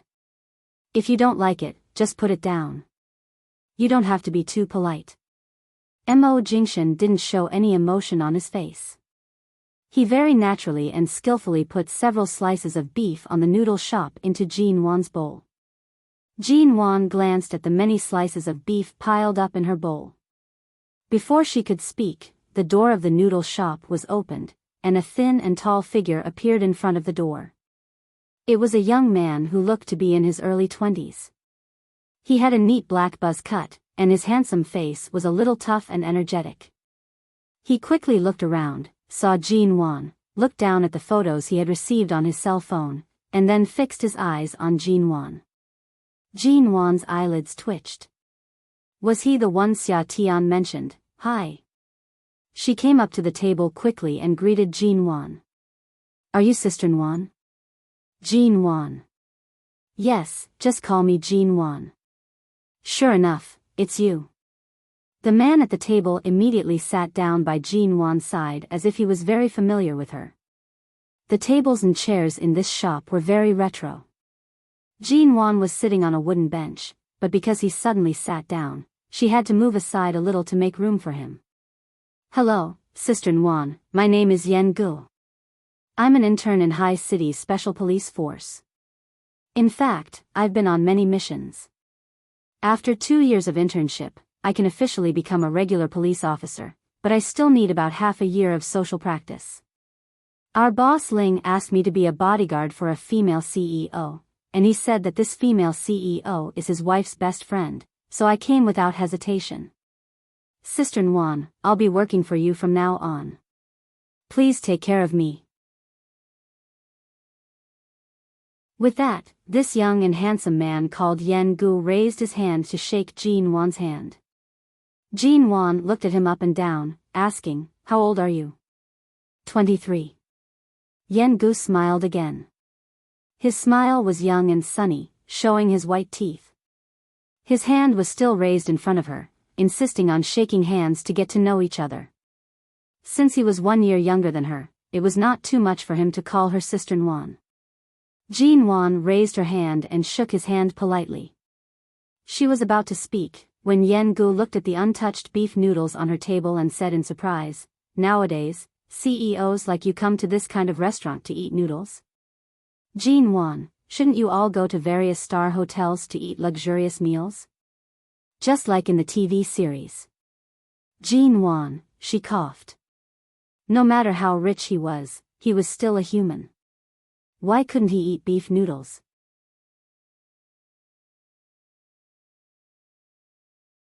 Chapter 498. Hearing this, Yen Gu smiled again.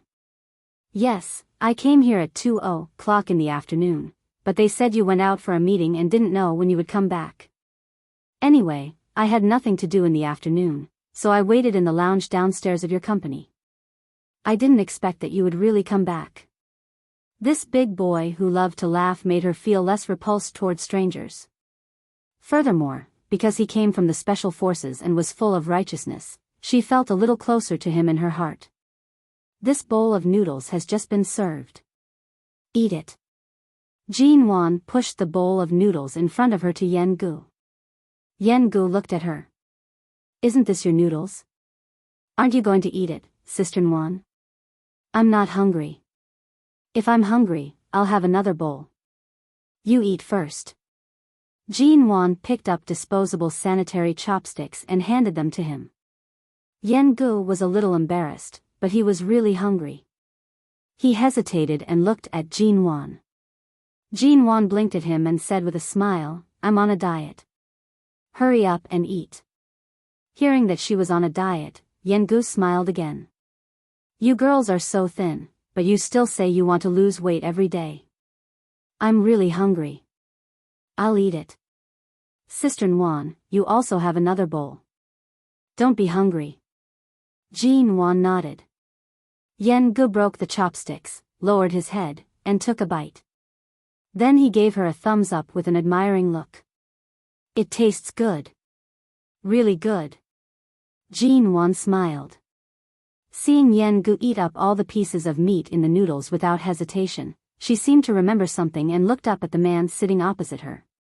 Mo Jingshan didn't show any emotion on his cold face. He coldly looked at Yen Gu, who had eaten most of the noodles in a few mouthfuls, and said indifferently, Eat slowly. Don't choke. Yen Gu suddenly coughed and almost choked. He suddenly put down the chopsticks, looked up at the man sitting opposite him, and paused before turning his eyes to Jin Wan. When did this man sit here? Jin Wan, Yen Gu had been looking for Jin Wan since he came in and didn't look at anyone else. After sitting down, he didn't look in any other direction, so he didn't notice that there was someone sitting opposite him. Mo Jingshan, who had been treated as an invisible person for a long time, saw him move closer to Jin Wan as he spoke, and his cold eyes turned cold. Sister Wan, who is he? Do you know each other? Seeing his unkind look, Yen Ji's face immediately turned cold. He leaned closer to Jin Wan and asked in a low voice. Cough. Jin Wan casually took a few napkins from the table and handed them to Yen Gu, saying, They're just passers-by sharing a table. Just eat your food. Don't worry about others. Yen Gu looked at the surrounding tables and saw that all the tables were occupied. Therefore, the reason that passers-by came to share a table was very convincing. Oh. He glanced at the clothes of the man on the other side of the table. He was wearing a black shirt and trousers. They didn't look cheap, and his aura didn't look like that of an ordinary person. Yen Gu instantly felt a faint sense of worship towards this beef noodle restaurant. Just how delicious was this restaurant? Even two extraordinary people could come here for a meal. After a bowl of noodles, Yen Gu wiped his mouth with a napkin and called the waiter, Waiter, 2 more bowls. 2 bowls? Jin Wan was surprised. I'll have another bowl. You have to have another bowl too. Yen Gu turned his eyes to her and continued to smile at her, showing his white teeth. These bowls are on me. Sister Wan, eat as much as you want. The corner of Jin Wan's mouth twitched. Thank you, but I'm not hungry. You can eat by yourself. Seeing that she really didn't want to eat, Yen Gu thought for a while and decided that he couldn't eat 2 more bowls. In the end, he only ordered 1 bowl. Jin Wan could understand that a tall and strong young man like him, who had graduated from the special police force, could easily eat 1 or 2 bowls of beef noodle. Besides, Yen Gu didn't look fat at all. His tall and thin figure was one of the best among his peers. She sat by his side and waited for him to eat the noodles, not disturbing him. However, Jin Wan spoke to him with a smile and patiently handed him a napkin, all of which fell into Mo Jingshan's eyes. Jin Wan glanced at the bowl of noodles in front of Mo Jingshan. The noodles had been left here for more than 10 minutes and had become sticky. She glanced at him again, asking him why he hadn't eaten it yet. Mo Jingshan's lips curved into a cold smile. After Yen Gu ate most of the second bowl of noodles, he asked the waiter for a bottle of mineral water, took a sip, and put it down. He turned his eyes to Jean Wan, saying, Sister Wan, I'll be working for you from now on, right? Is this the first time you've hired a bodyguard? Have you ever had a bodyguard by your side before? My job is to keep you safe, isn't it? Jean Wan thought of Feng Ling, and the smile in her eyes softened. I used to have a female bodyguard by my side, but she's abroad now. I don't think she'll come back anytime soon. A female bodyguard? How's her martial arts? She won the Women's Close Combat Championship in the United States and is a shooting coach in some special bases. What do you think of her martial arts? Jean Wan asked with a smile. Yen Gu nodded. Then I see. Sister Wan, don't worry. I'm good at martial arts. I can definitely keep you safe. Jean Wan looked at his serious face and then at the noodles in his hand. She chuckled. Why is your name Yen Gu? I think it should be Yen Gu. Hurry up and eat your noodles. Let's talk about work tomorrow.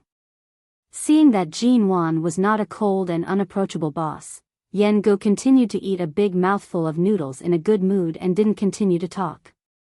At this time, Shen Mu came in from outside. He came to Mo Jingshan's side and said something in a low voice. It seemed that he had something to do. Mo Jingshan took a look at Jean Wan and Yen Gu, who was still eating noodles. His eyes darkened, he silently threw the bill on the table, and indifferently got up to leave. As soon as the man left, Jean Wan's eyes fell on the bill on the table. In the past, Mo Jingshan rarely carried money with him. He had to pay by credit card to accompany her to buy groceries. She didn't expect that now he had the habit of carrying money with him. Habit? Habit was a terrible thing. She had just quit it for a year or two, so she didn't want to be stained with it again. The door of the beef noodle restaurant opened and closed. Jean Wan picked up the glass and took a sip of water, remaining silent. After eating the noodles, Yen Gu looked up at the 100 yuan on the table and said in surprise, "This passerby is really fastidious. Is this his treat? Are all the bosses so generous now? We just share a table.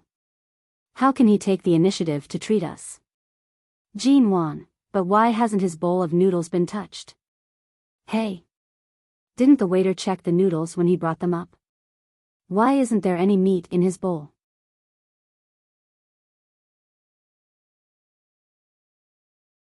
Chapter 499.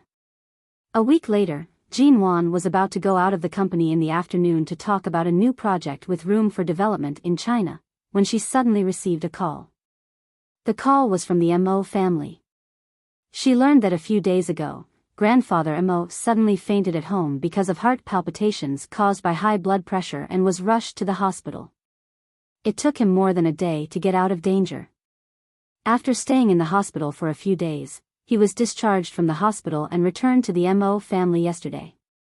But Grandfather Mo was now recuperating in bed at home, clamoring to see Jean Wan every day when he woke up. Uncle O, the housekeeper, was worried that Grandfather Mo's bad mood would affect his health, so he called Jean Wan, hoping that she could spare some time to go to the Mo family these days to see Grandfather Mo. As soon as she heard that Grandfather Mo was in a coma and hospitalized, Jean Wan stood up from the sofa. Then she heard that Grandfather Mo was still recuperating at home these days and could not walk by himself, clamoring to see her every day. Without saying a word, she postponed all her afternoon schedule, asked Yen Gu to help her go to a nearby pharmacy to buy various expensive herbs and supplements for lowering blood pressure, and then drove all the way to the Mo family. 3 years ago, Jean Wan avoided seeing Grandfather Mo. The only person she felt guilty about was Grandfather Mo. Grandfather Mo's words were still ringing in her ears. He had always kept the position of the Mo family's granddaughter-in-law for her. She thought that after 3 years, Grandfather Mo should have let it go and no longer be so persistent, but she didn't expect that he would often talk about her and miss her in his illness. Sometimes people were like this. They often felt that no one would disappear in their lives, until one day they found that the person accompanying them was getting older and closer to the end of his life. When they tried to hold on to this person again, they found that they couldn't be held back. Grandfather Mo was already in his 80s. Unlike young people like them, he couldn't stand the ravages of time. Jean Wan couldn't help speeding up, and the guilt and regret in her heart grew stronger. 3 years ago, she should have at least seen him before leaving. She could be ruthless to anyone and anything, but to Grandfather Mo, she really shouldn't have been so heartless. Sister Nguyen, there's a speed limit here. Drive slowly. If you are too worried, why don't you sit here and I'll drive? Yen Gu sat in the co-driver's seat and saw Jean Wan driving almost 100 on a road with a speed limit of 60. Although there were not many cars on the road and it was not dangerous, he could see that she seemed to be in a bad mood. It's fine. I just want to hurry over to see Grandfather Mo, Jean Wan said as she increased the speed of the car, completely ignoring the speed limit signs. After this week, Yen Gu knew that Jean Wan was a very rational and sensible person. Now that he saw her gripping the steering wheel so tightly that her slender knuckles turned white, he didn't say anything else. The car soon arrived at the Mo family's old residence. It had been more than 3 years since she last set foot on this place.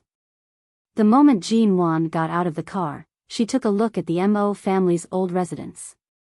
It was the end of August, not yet autumn. The weather was hot, but the shady paths and colorful flower beds in the old residence's yard were still there. It was full of vitality as if nothing had changed in the past 3 years and everything remained the same. Having no time to appreciate the scenery in the yard, Jean Wan drove the car to the parking lot in the front yard of the old house. When she parked, she noticed that the familiar black ghost was also here. Mo Jingshan also returned to the Mo family? Yes, the reason why he returned to High City when his relationship with Mo Xiaoza was in a stalemate was that Grandpa Mo was here. Although he was busy and had no time to come back, Grandpa Mo was sick. No matter how busy he was, he would come back. After all, the Mo family couldn't be without a leader. Grandpa Mo was sick.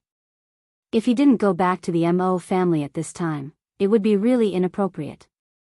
Jean Wan was not in the mood to think about this now. She just wanted to see how Grandpa Mo was doing. Walking in, she saw Uncle O.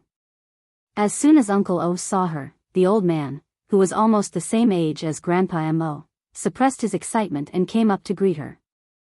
Mrs. Mo, Jean Wan paused, swallowed the words that were about to come out of her mouth, and smiled. Uncle O, are you still healthy? Uncle O nodded. I'm fine. I'm really healthy. In fact, Grandpa Mo has always been in good health, but after all, he is old. When he was young, he worked too hard, and when he was old, all kinds of diseases came to him. Fortunately, it's just high blood pressure, which is not fatal. After he fainted, he was sent to the hospital in time. Everything was done in time, so it's not a big deal. He just needs to rest for a while, but Grandpa Mo talks about you every day. I'm afraid that if he suddenly passes away one day, I won't even be able to see him for the last time. Jean Wan's eyes suddenly turned red. No, Grandpa Mo has always been in good health. I guess he has been eating and drinking too greasy recently, so his high blood pressure suddenly became so serious. I'll go to see him. Okay, it's good that you can come back to see him, but Grandpa Mo has just taken his medicine and fallen asleep. I was afraid that he would be too excited, so I didn't tell him that you were coming back. Do you want to see him after he wakes up? He can sleep for about 2 or 3 hours. It's already afternoon, and it will be dark when he wakes up. Mrs. Mo, you can stay here tonight. Uncle O said with a kind smile, Mr. Mo happens to be here. He just went to see Grandpa Mo take his medicine and will come back in a minute. Yen Gu stood beside Jean Wan, carrying a lot of expensive herbs and tonics in his hand, but after listening for a long time, he felt a little strange. What, Mrs. Mo? Wasn't Sister Wan single? She had never seen any man around her. Why did this old man call her Mrs. Mo? I'll wait for Grandpa Mo to wake up. Jean Wan didn't decide whether to stay here or not. If Mo Jingshan was not here, she might consider staying at the Mo family for one night. After all, she just came back to see Grandpa Mo, but if Mo Jingshan was here, she'd better not stay here. After all, there was no reason for her to stay here. With that, she turned back, took the things in Yen Ji's hand, and handed them to Uncle O. No matter whether the Mo family lacked these things or not, this was the etiquette for the younger generation to visit the old. Uncle O was used to it. He took the things and didn't say anything but just asked Jean Wan to hurry to the front hall to sit down and drink tea and rest for a while. Yen Gu followed Jean Wan to the front hall. Seeing that Jean Wan seemed to be very familiar with the environment here, he couldn't help asking, Sister Wan, who is the Mr. Mo that Uncle O just mentioned? And who is Mrs. Mo? Did he call the wrong person? In the front yard of the Mo family, in the Chinese-style attic where Grandpa Mo was sleeping, the window was bright. The man's figure stood in front of the window, silently watching the woman walking through the shade of the trees in the front yard of the Mo family's house, and then coldly glanced at the overly enthusiastic bodyguard beside her. The bodyguard that Xia Tian tried to find for her? He must have deliberately come to annoy him.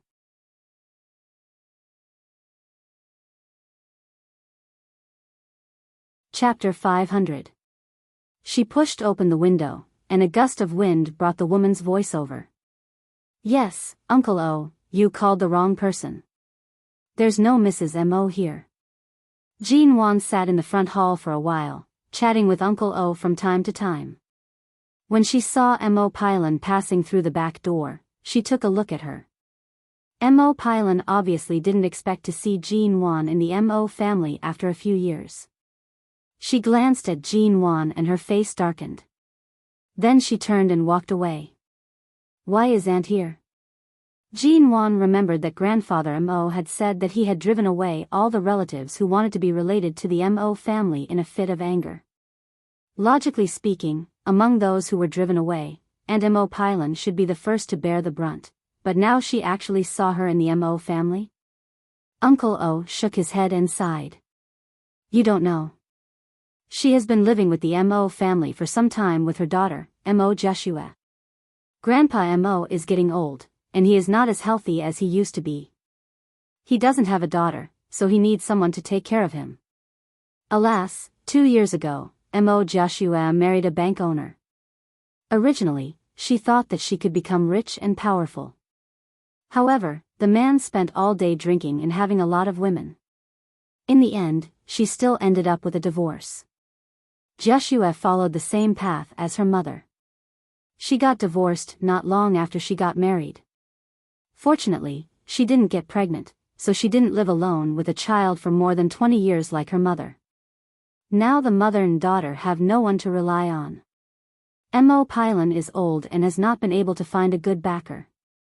Joshua is only 27 years old, but after all, no matter who she finds, it will be her second marriage. Both mother and daughter are proud and arrogant people.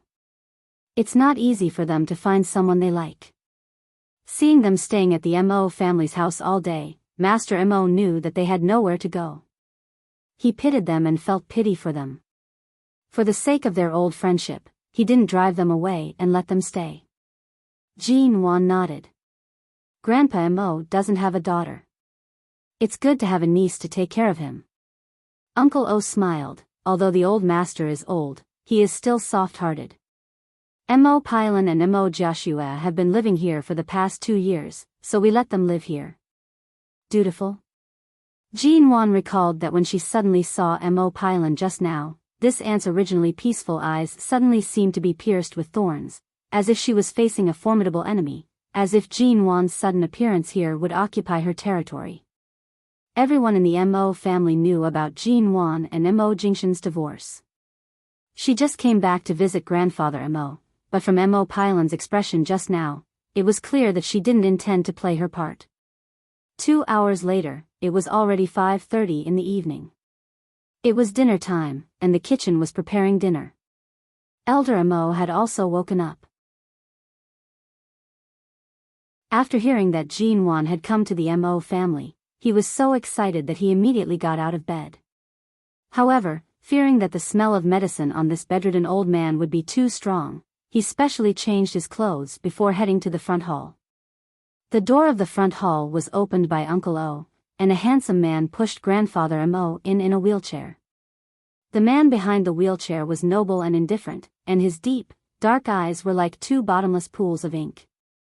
Jean Wan is here, isn't she? The moment Jean Wan heard the voice, she abruptly stood up, deliberately avoiding the man's gaze. However, in the blink of an eye, she saw Elder Mo.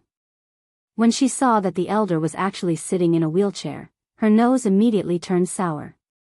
She forced a smile. Grandfather Mo didn't care whether Jean Wan called him grandfather or Grandfather Mo. He just stared at her with a smile. He was sitting in an automatic wheelchair with a button. After being pushed into the front hall by Mo Jingshan, he could walk on the ground autonomously. He pressed the button and approached Jean Wan. Jean Wan was afraid that Grandfather Mo and the wheelchair would hit the corner of the table and chair in the front hall, so she hurriedly stepped forward, pressed the armrest of the wheelchair, and leaned over to Grandfather Mo to say, "Grandfather Mo, I'm here. Don't worry. There are all kinds of sandalwood tables and chairs you like here. They are very strong. It hurts if you touch the corner of the table. Be careful." As she spoke, she directly pushed the old man's wheelchair to the front where there were fewer tables and chairs. The old man was in an extremely good mood and couldn't restrain his excitement. He took her hand and placed it in his palm. He patted her hand with his other hand and said emotionally, "Child, you've been gone for 3 years. Do you really think this old man can live so long and leave home for so many years as I please?" It was a divorce, but she turned it into running away from home. It was as if Jean Wan had never really left home. Sure enough, Grandfather Mo was considerate. Jean Wan smiled softly. "Grandfather Mo, let alone 3 years, it's common to see people in their hundreds now. It's not a problem for you to live for another 30 years. Humph, you're such a sweet girl. If I live for another 30 years, I'll be an old monster." Grandfather Mo snorted at her like a child. Jean Wan immediately smiled. Her hand was still held by the old man, but she didn't rush to withdraw it. She just patiently leaned over the wheelchair and said softly, "A few days ago, I heard from Uncle O that you fainted because of high blood pressure. Fortunately, it's just high blood pressure. Remember to drink less and eat less greasy high-calorie food in the future. Eat more light dishes." "Do you think I have high blood pressure just because I drink a little wine and eat good food?" Grandfather Mo snorted again and held Jean Wan's hand tightly. "I know you've come back to China, but you haven't come to see me. I'm so angry." Jean Wan was embarrassed. The old man rolled his eyes at her and harumphed. "Look at you. Back then, you and Jingshan were so close and inseparable. In the end, you didn't even tell me about the divorce. Back then, I waited for you downstairs at your company for so long, but you refused to see me. Do you know how sad I was at the time?" Jean Wan lowered her eyes. Grandfather Mo, seeing that Jean Wan didn't want to mention what happened 3 years ago, Grandfather Mo let go of her hand and sighed. "Forget it. You didn't want to see me at that time because you didn't dare to. Anyway, I vented my anger on Jingshan, and he was beaten by me several times. At least you returned to China safely, so I won't mention it."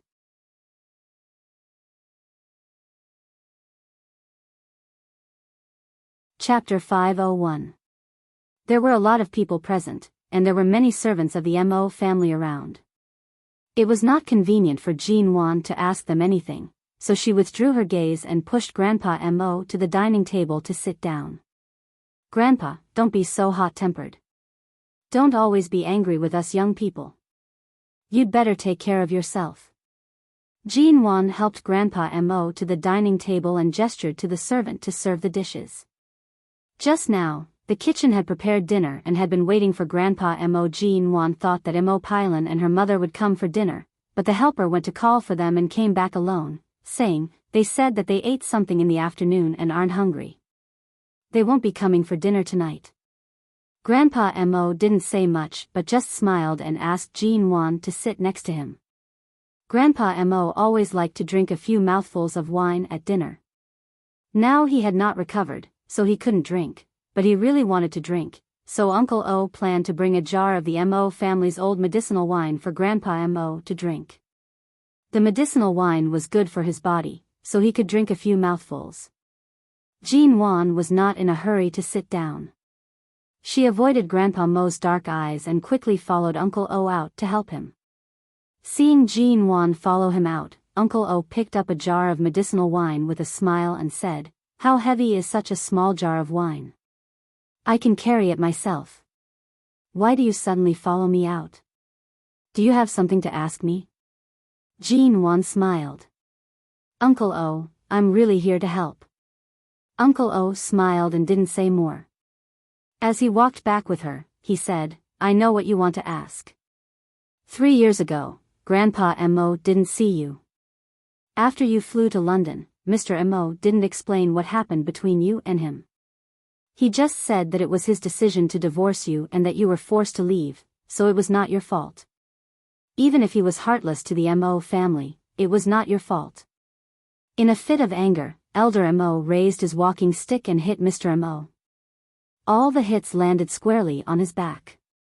That walking stick was made of redwood. It was hard and sturdy, but it broke in the end. How hard do you think he hit him? Jean footsteps suddenly stopped. At that time, I was watching from the side. I couldn't stop him even if I wanted to. The old man was in a fit of anger and Mr. Mo took all the blame. He just stood there without saying a word or dodging. The old man raised his walking stick and smashed it against his back, but Mr. Mo didn't even frown. In the end, the walking stick broke and the old man sat down angrily. When Mr. Mo left, I saw that the back of his shirt was soaked. Even if it wasn't to the extent that his skin was torn, it definitely wasn't any better. Jean lowered her eyes, and her heart seemed to be stung by something. Mo Jingshan's back was covered with old wounds from Cambodia and Los Angeles. Even if the wounds had already healed, they couldn't withstand that kind of devastation. 3 years ago, it had only been a few months since his wounds had healed. Grandfather Mo had hit him on the back with his walking stick, and those especially serious old wounds had most likely burst open. His shirt was soaked, which meant that his wounds had really burst open from the beating.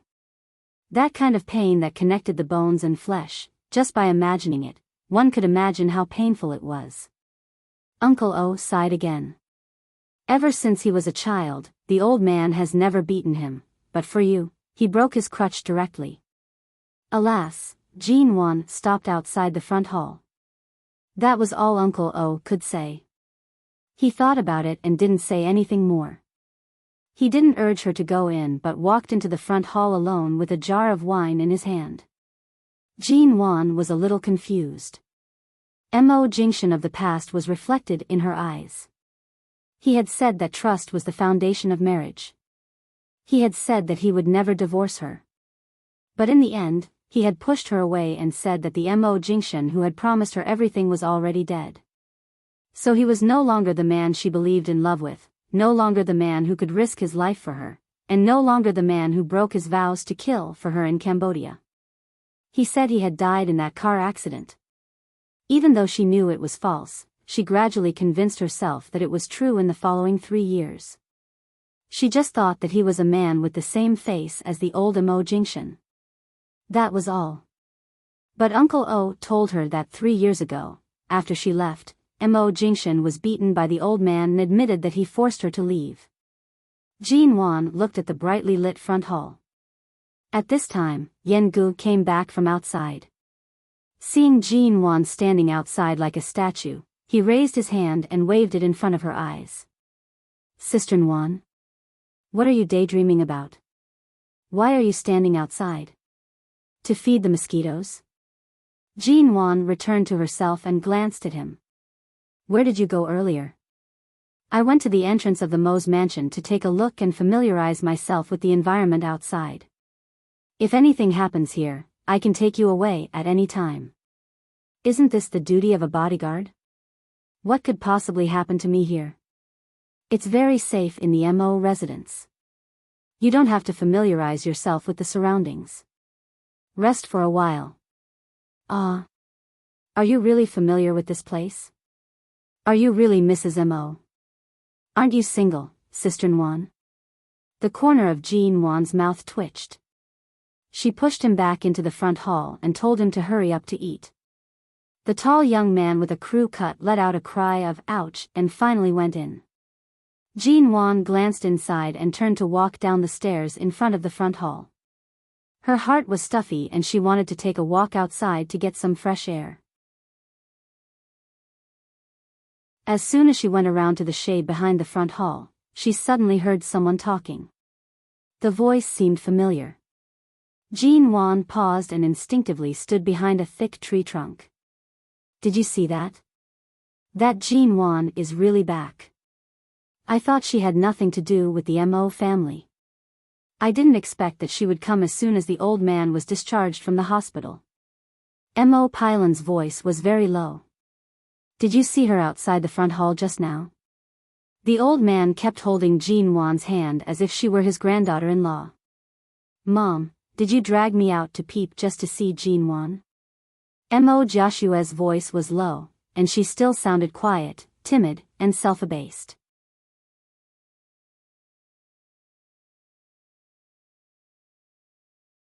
Chapter 502. But, when I went to help feed Grandpa the medicine this morning, Jingshan didn't even look at me. I didn't dare. M.O. Joshua lowered her head.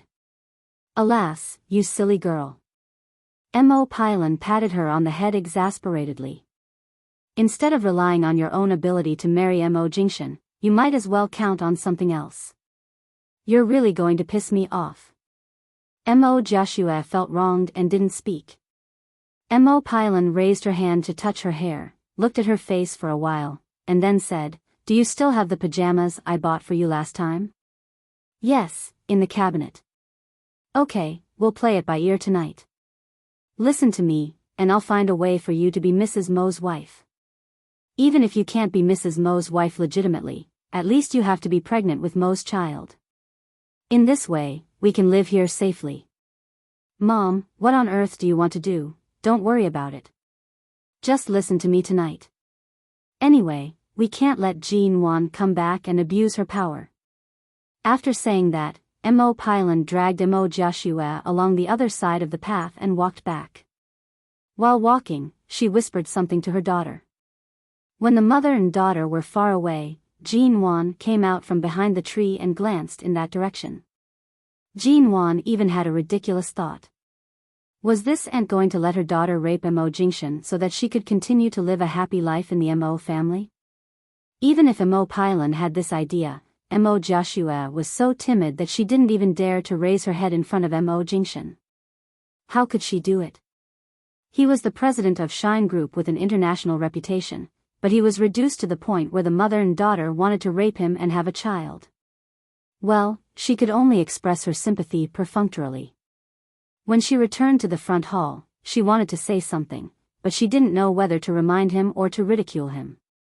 But all this was disrupted by Yen Gu.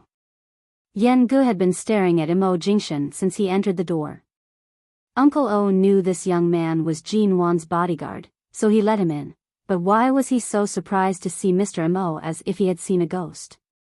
Originally, Yen Gu wanted to sit down, but M.O. Jingshan stared at him without saying a word. Just his gaze made him feel as though he was sitting on pins and needles. He stood there for a long time but did not sit down. When Jean Nguyen came back, Yen Gu turned around, walked behind Jean Nguyen, and whispered, Sister Nguyen, this man looks very familiar. Is he the passerby who treated us to beef noodles that day? The corners of Jean Nguyen's eyes twitched. She had almost forgotten about this matter. She mumbled, N. Damn, what's going on? Wasn't he just a passerby? Why did you meet? I'll explain to you later.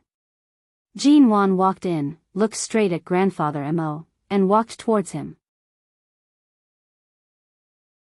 When she passed by Mo Jingshan's seat, Grandfather Mo was about to ask her to sit there, but before he could speak, Jin Wan quickly bypassed him and sat down on the chair next to him. She was going to ask Yan Gu to eat with her, but after all, this was the Mo family, and Grandfather Mo was still here, so Jin Wan couldn't make the decision. Uncle O came up to Yan Gu, who was still stunned, and said politely, "Young man, there is a spare small dining room in the front hall. You can take a rest on the sofa there after dinner. What do you want to eat? We'll ask the kitchen to send it to you after it's done." Although Yan Gu was a little impulsive, he knew the rules. He waved his hand at Jin Wan, telling her not to worry about him, and then turned to follow Uncle O. He successfully escaped from the man's piercing eyes. Jin Wan didn't know what to do. Jin Wan glanced at the crutch next to Grandfather Mo's wheelchair. She didn't pay much attention to it when she pushed him here, but after chatting with Uncle O, she couldn't help looking at the crutch. "Grandfather Mo, is your crutch new? I heard that the crutch you used to use was made of red wood, which you like very much. It has been used for many years. Why do you suddenly change it?" Jin Wan asked with a smile. As soon as she finished speaking, Mo Jingshan got up and said flatly, "I'll take a call." With that, he glanced at Grandfather Mo coldly, and his eyes were chilling. Then he turned and walked away, his back straight and steady, unhurried. There was a silence in the dining room, but Jin Wan was still looking at Grandfather Mo. Grandfather Mo calmed down and took a look at Jin Wan. "Did Uncle O tell you about the crutch?" Jin Wan didn't speak, but her eyes showed that she acquiesced. "Just pretend that you don't know." Just now, Mo Jingshan's attitude was very clear, and Grandfather Mo didn't go overboard with his words. He reached out to pick up the wine. "Grandfather Mo, although this is medicinal wine, you'd better not drink it. It's better not to drink wine when you have high blood pressure." Jin Wan didn't continue to ask but took the initiative to pour some wine for Grandfather Mo, but only a little, much less than if he had poured it himself. Seeing that Jin Wan was really doing this for his own good, Grandfather Mo said with a smile, "Okay, I'll listen to you. Girl G, stay at home tonight. I'll ask Jingshan to send you back tomorrow morning." "No, I drove here by myself. I'll leave after dinner with you. Just stay. I'll ask the servant to arrange another room for you. If you leave as soon as you arrive, I'm afraid I'll be too angry to sleep tonight. If I get sick again because I don't sleep well, you'll have to spend time with me in the hospital, won't you?" Grandfather Mo said and glared at her, making it clear that she had to stay here tonight. Otherwise, he would definitely lose his temper. He couldn't lose his temper because of his illness. He had to be in a good mood. If Jin Wan didn't see Grandfather Mo, she might be able to avoid him as ruthlessly as she did 3 years ago, but now Grandfather Mo was in front of her, and he still treated her as if she was his only granddaughter-in-law. Jin Wan really couldn't bear it. That night, Jin Wan stayed in the suite in the villa behind the Mo family, and Yan Gu was taken to a suitable room by Uncle O to rest. After entering the room, Jin Wan didn't go to take a shower as usual. Instead, she sat in front of the window, holding a cup of scented tea made by the servant in her hand and looking down. She didn't put down the cup until she saw Mo Joshua appear. "You're tuning into the Romantic Tales YouTube channel. Don't forget to subscribe and join us on this journey to catch the most captivating stories.